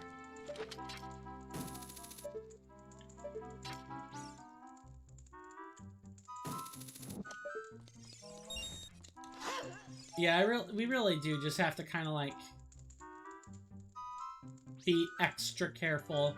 We're gonna go up here, and we're not gonna take that chance. We're not doing it. We're making some progress, gosh darn it. Even if I have to break away from what I'm doing. Here is the mother lode. What do we have? Minuet of Forest. Good, good, good. We could go into the Forest Temple with that kind of tune.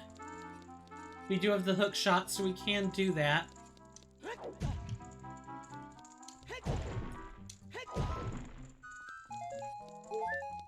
And then we have the real jackpot. 6 pots right in here.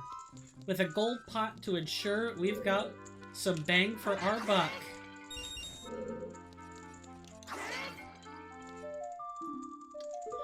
Okay, we have Minuet of Forest. What other... Do we have any other keys besides that? We have Forest, which has 6. Shadow, which has 6. Hold on. What am I messing up here? That's 5. Also 5. We have an 8.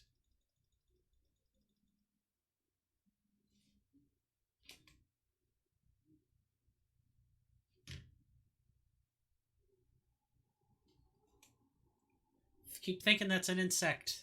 See something that looks like one. It's not, but if it were, I'd be really freaked out right now.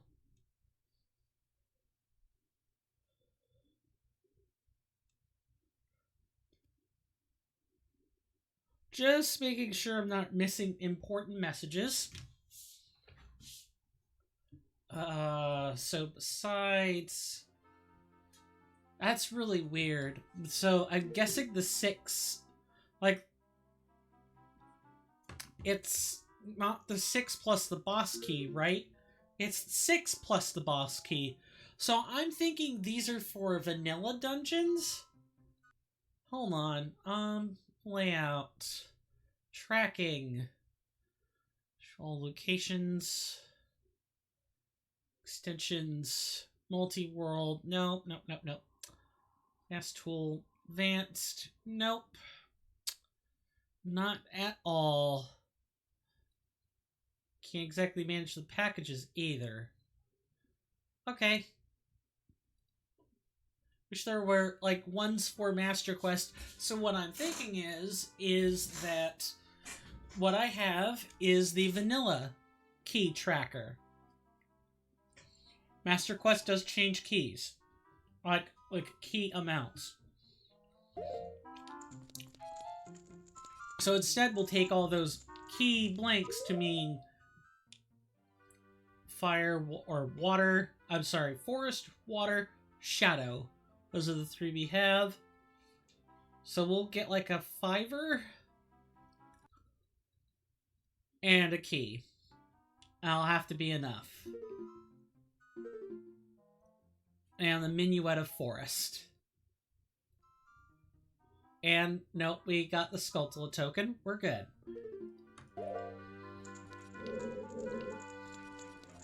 Alright, and if I recall, this comes out to the second floor? Sure does. We're just gonna move right along. Maybe head in here. Oh, and the long shot. We have the long shot. There we go.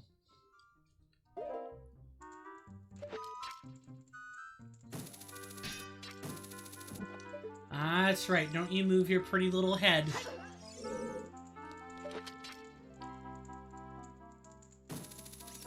Yeah, this is gonna be a ton easier.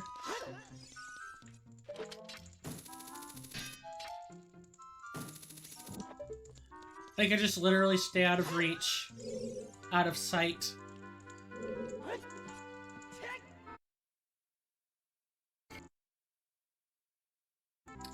Now we went up.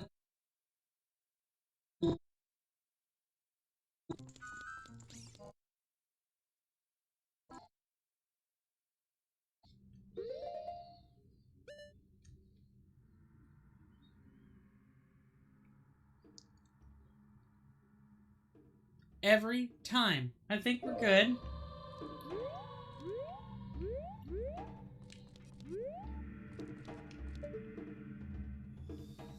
Yeah, the Gerudo Fortress can be quite a confusing place if you let it.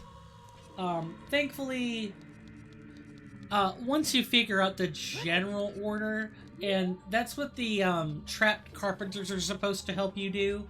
They're meant to help you figure out the order. Then it's fine. Yes, I know. Be brave. We kind of can't. We don't have the slingshot. It's not a matter of bravery. It's a matter of foolishness. Be brave, she says. Ah, I'll take my chances, thanks.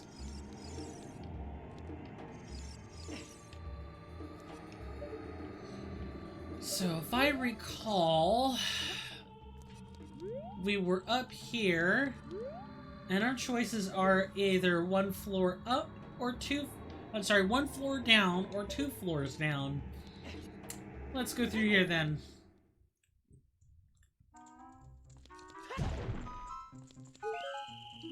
And just like that. There is a shortcut, believe it or not. Whoops, I went the wrong way. There is a shortcut. That shortcut is, if we look over here, if we get nice and close, we're gonna get caught. I want to show the trick. There's a trick. You can also arc around, and then you can arc around using the path I thought we would need the hover boots for. Go through that room, circle around, come back up above where we are, and that should give a more clear indication of what I'm talking about, but that shouldn't really be necessary. Or it is. Just try to get that line up correct.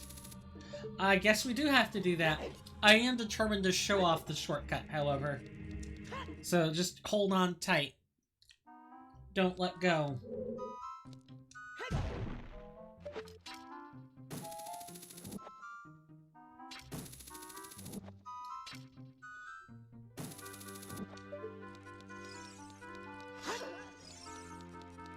I can see that that stun has already faded off. Alright. We've already been through here. Nothing to see. Nothing to do. But I'm determined not to have to struggle through that initial room again. You know, the one right after the first room, closest to the cell, right on the ground level. I'm determined not to walk that path again. You don't have to. Okay, this should be a little better for getting access to what I'm talking about. If you have the long shot, you could do that trick. Hook shot, I don't think you can. I think that's just strictly long shot. It's a beautiful trick, though. I only discovered it while I was playing one of these, fennel fork seeds. Right through here. Let's try this again with 100% less screw-ups.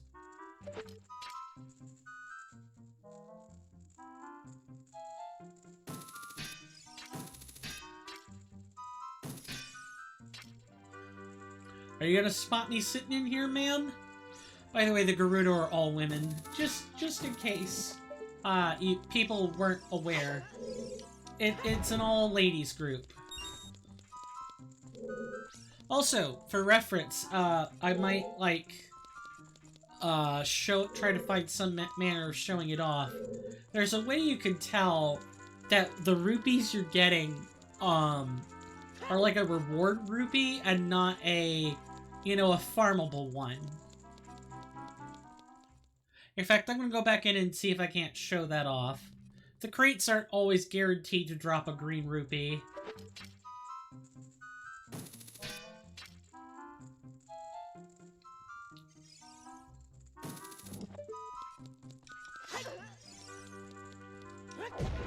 So, if the green rupees look like this, they've got 3 cuts along the diagonals, that is farmable. That is a farmable rupee.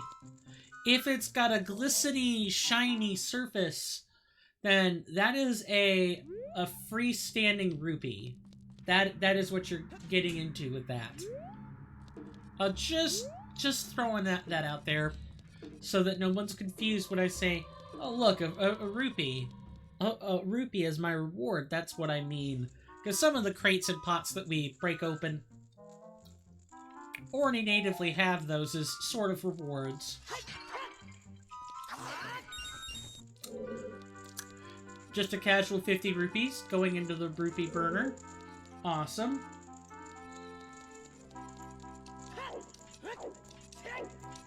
How's everyone holding up so far?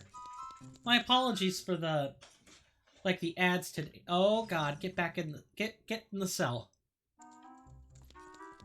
Maybe they'll let me keep my progress if I get into one of the carpenter cells.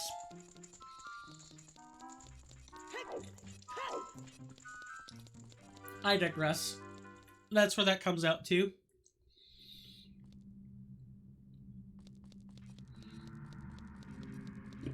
And then I believe the very last room we can check is like either back here or to the left. I think it's this one though. Looks like it. Or did I already do this room? Yeah, the rupee, like, those are native vanilla drops. Okay, it's the path to the left.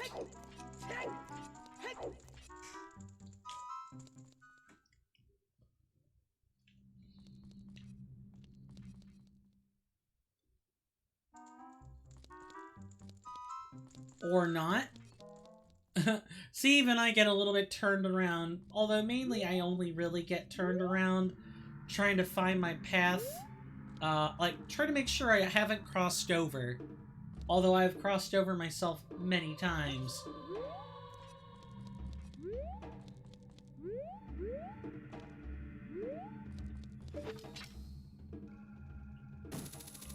Get back. Get behind a wall. Ma'am, I will... Nope. Get behind there. You can't... With a long shot, there's no reason to do what I just did. There we go. And if necessary, keep them stunned. Unfortunate place to get stabbed, ma'am. Have a nice day. I thought I might recognize... Is it this one? No, I don't think so. We might have actually gotten everything there is to get. The only thing we have not gotten... the only thing we probably have not gotten is the... There's a Skulltula that shows up here at night. We can collect that. using similar tricks. And that's really about it. It's not like the cities or the market where, you know, certain things activate at night, and that's how it is. Nah, you just gotta... The crates are and the crates and pots in the fortress are the same, day or night. You're not missing out, based on the time, except for that Skulltula. Now we're gonna speed things up.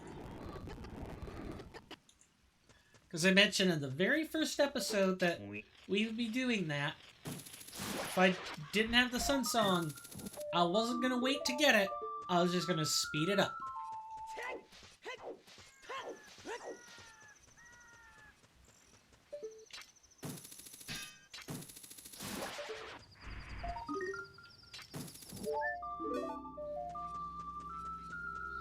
We can't, no, we kinda can't. We don't have enough, hearts for completing the water temple. I think you can do every room in the water temple, without the Zora tunic if you know when to surface. But it's really difficult, and I don't recommend it.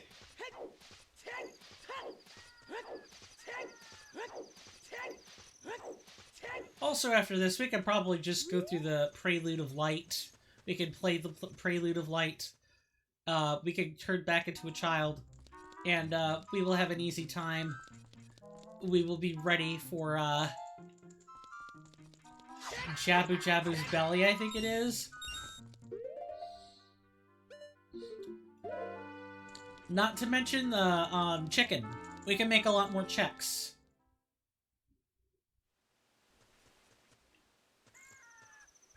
Just gonna make the check. Just gonna go through here. Sorry, I don't even have my thoughts on straight.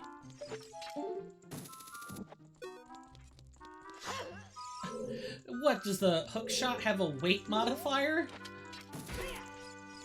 What is this, Pathfinder? I guess so. Or maybe not. I think I read something the other day about Ocarina of Time being like this fantastic Dungeons & Dragons campaign material, which I thought might have been really interesting. I did read some of the thought analysis, but not all of it. And nah, well, I did read, I don't remember. It's probably the real way I should explain it. I just find that particular kind of examination interesting. Mainly because I suppose I could see the logic behind it, and that is that Ocarina of Time has its plotline is just specific enough that if you want to ask general questions, you can do that, but some specific stuff is lost to time or is so tightly guarded that nobody knows.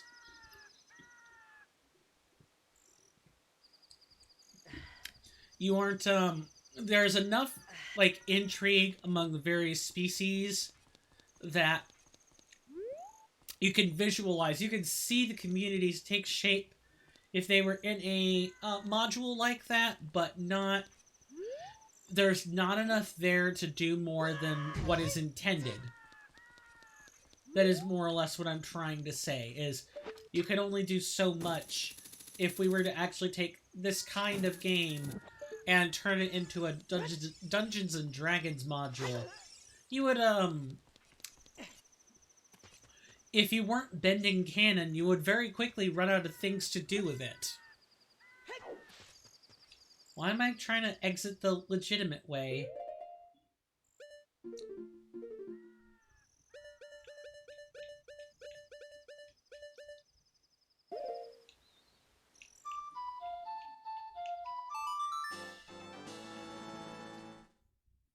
That is a...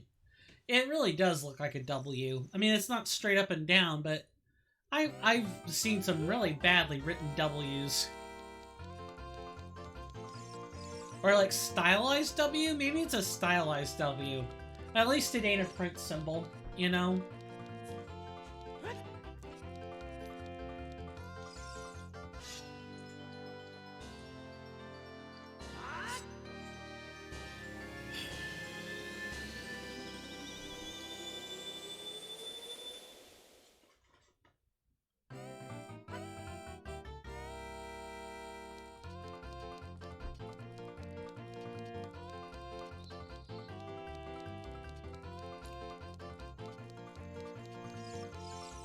Let's go see about, turning in. About turning in this, chicken. And before that, how about maybe emptying off some of our hard-earned rupees at the, Something got stuck in my teeth. Sorry. About emptying it at the back alley market? Think that's what that's called.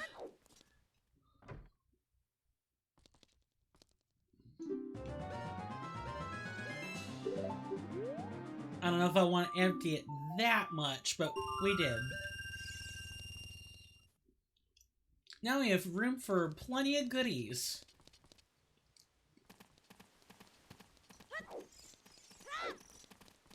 So, here's an engagement question I can ask. I don't necessarily want answers, but I just want people to be thinking of it. What would you consider your favorite Legend of Zelda title to be of all time? I mean, for me, I would say Breath of the Wild. And that's just because the story is much more cohesive in Breath of the Wild than anywhere else. You still get most of the same great gameplay. Are there nuances and gimmicks? Sure there are, but the gimmicks can be dealt with. You get used to them once enough time passes. There's just so much more depth to it.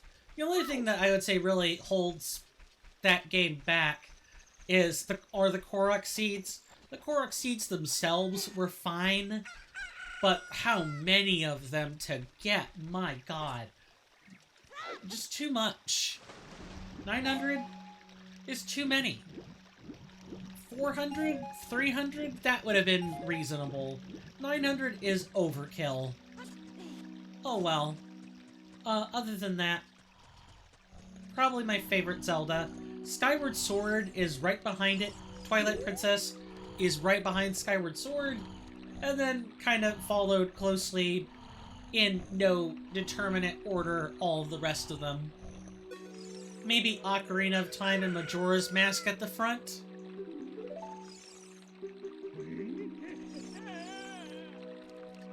Well, that'll open up the Malin check. And the Saria check, too. Once we deal with the Deku Tree. That won't be happening for a while.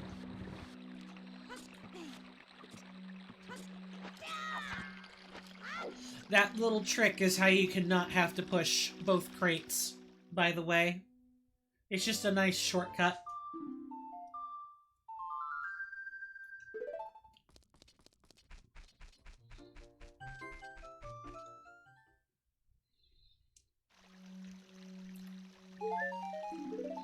Alright, and now because of the particular randomizer option I have set, we're gonna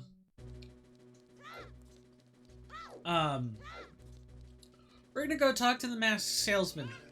There are a couple things we can pick up that will help us with some other checks.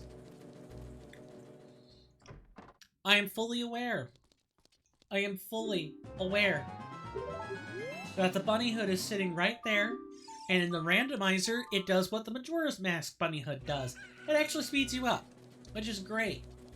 Absolutely fantastic. But,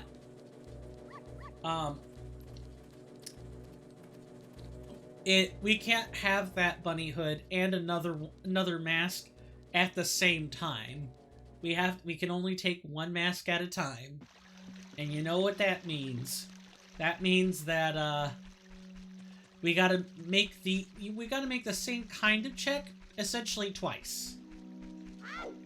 Thankfully, our warp songs do make this easier to do.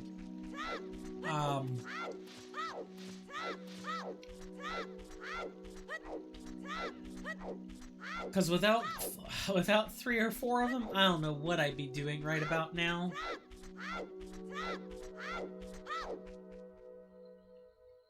Maybe try to do the Shadow Temple. But before we do that check, we can also play the Super Cuckoo Finding minigame.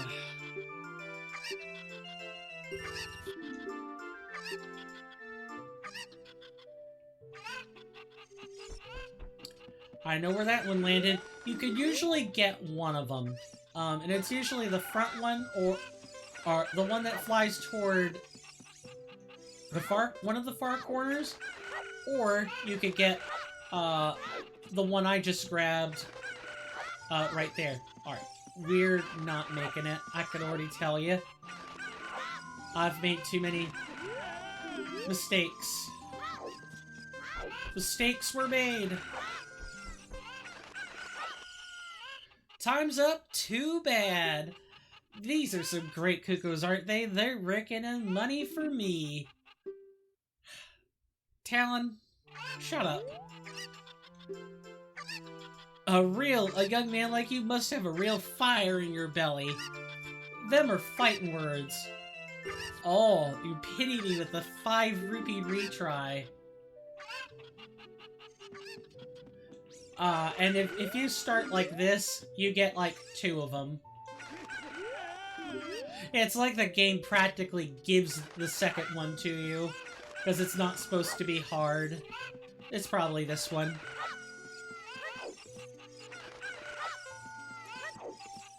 I was about to say, I don't want to lose the gimme game. Best cowboys. No, I don't want to marry her. I like how he says the same answer. Either way. Alright, we have the real Bigoron sword. That's nice. Now let's go in Malon's... I think we already checked the pots in here, though.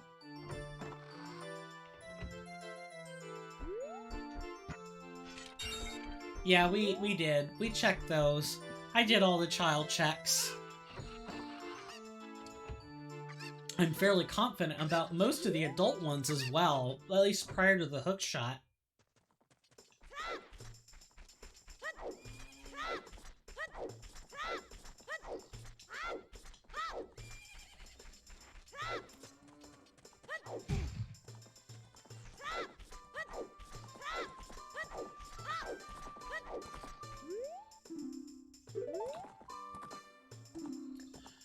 Alright, Malon, what are you gonna give me? It's nice, but it's not that great. You need a Pona song in order to get access to her as an adult.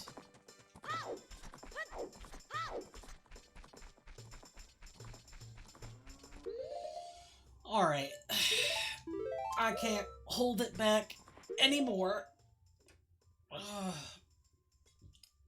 I shouldn't have eaten anything on stream, if I'm being honest. I've got the biggest, like, urge to sleep ever. And I'm not sure I'm gonna win, so I'm gonna have to call it here. I'm gonna sleep on the keyboard if I don't stop, and I don't want to do that. I realize this wasn't 4 hours. I'm really sorry. I really am. I want to thank people for stopping by. Today was another day for me. I want to not do that. I want to make sure that, so I'm even struggling with my own words.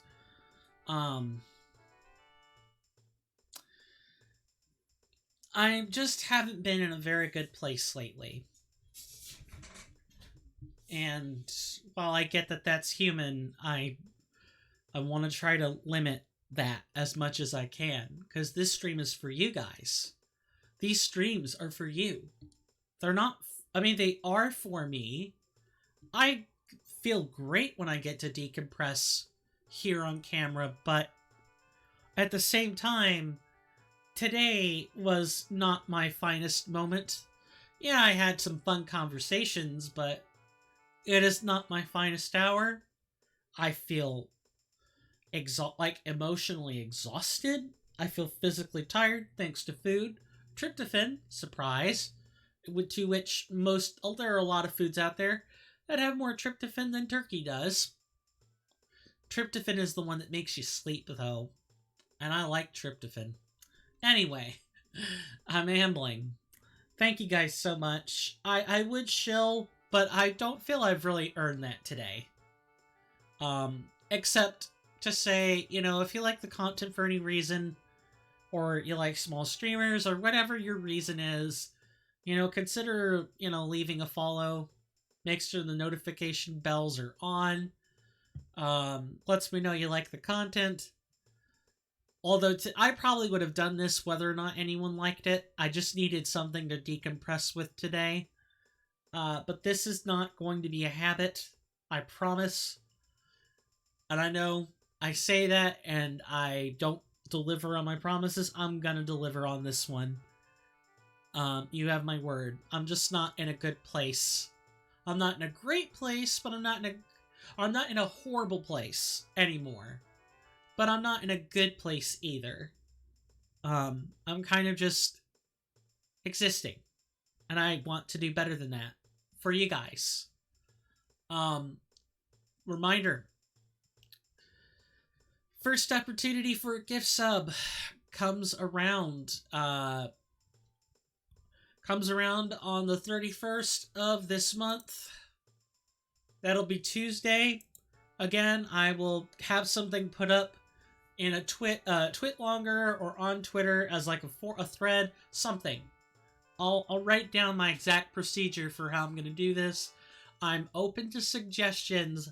I just don't want those suggestions to be, well, either a really hard no or a, there are enough suggestions that I kind of ends up being a non-thing. I'd like to at least try this first. And if it doesn't work, I'm open to refiguring out the Discord server. But I would like that as a additional incentive for you guys. And a chance for me to weed out trolls and riffraff, and, well, riffraff in the sense of people who are ableists, racists. This at least gives me some chance to do that. But that's about it. We'll be back on Friday on YouTube for Twitch folks over here. I'm gonna see you guys on Sunday with some Elden Ring. I promise this time. I will make sure I deliver on that promise. And as always, stay safe out there. It's dangerous, and you're always welcome. You guys are always welcome in my hallowed halls. Anytime. Just anytime. But especially if you want to chat, discuss difficult issues. I may not be the best person for it right now, but I will do my best. I will give you my best. It's all I have. That's all I can give. Before I go, before we call it good for the evening, again, I'm really sorry. I'm just too tired, both physically and emotionally, to keep carrying on. I want to make sure I give people their due diligence. I send you guys off to 2 streamers. Making sure I pick out the right ones.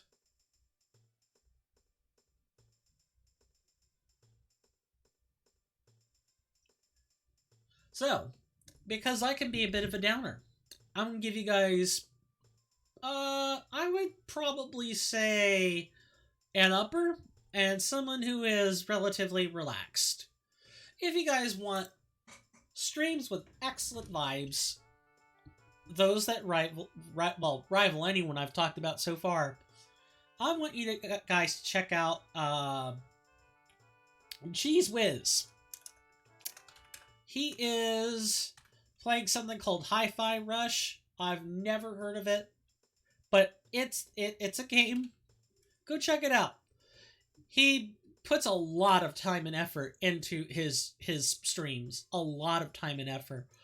4, 5, 6 times as much as I do.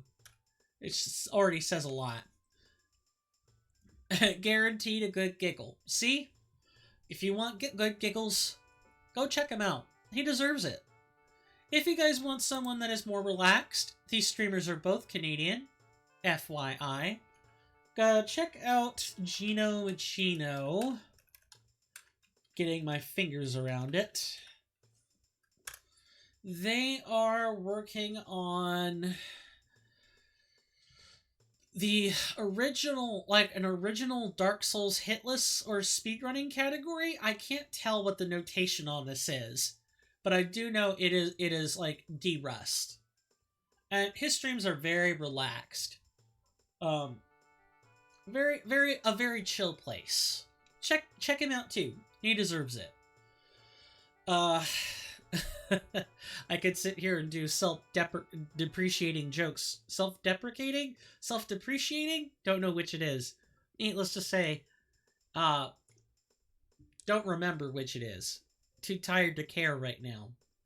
Needless to say, thank you for sticking around if you've been lurking. Really appreciate that. We'll be back Friday on YouTube and Sunday on Twitch. I look forward to showing you guys more Grim Dawn stuff and more Elden Ring Reforged stuff. The 5.0 patch for Reforged is great. And with that, my name is Coin, or Swirling Vortex, or Steven. You could use any of those three you like. And this has been another stream. I'm not sure what to call this other than that. See you guys around. Thank you so much. Take care, and bye-bye.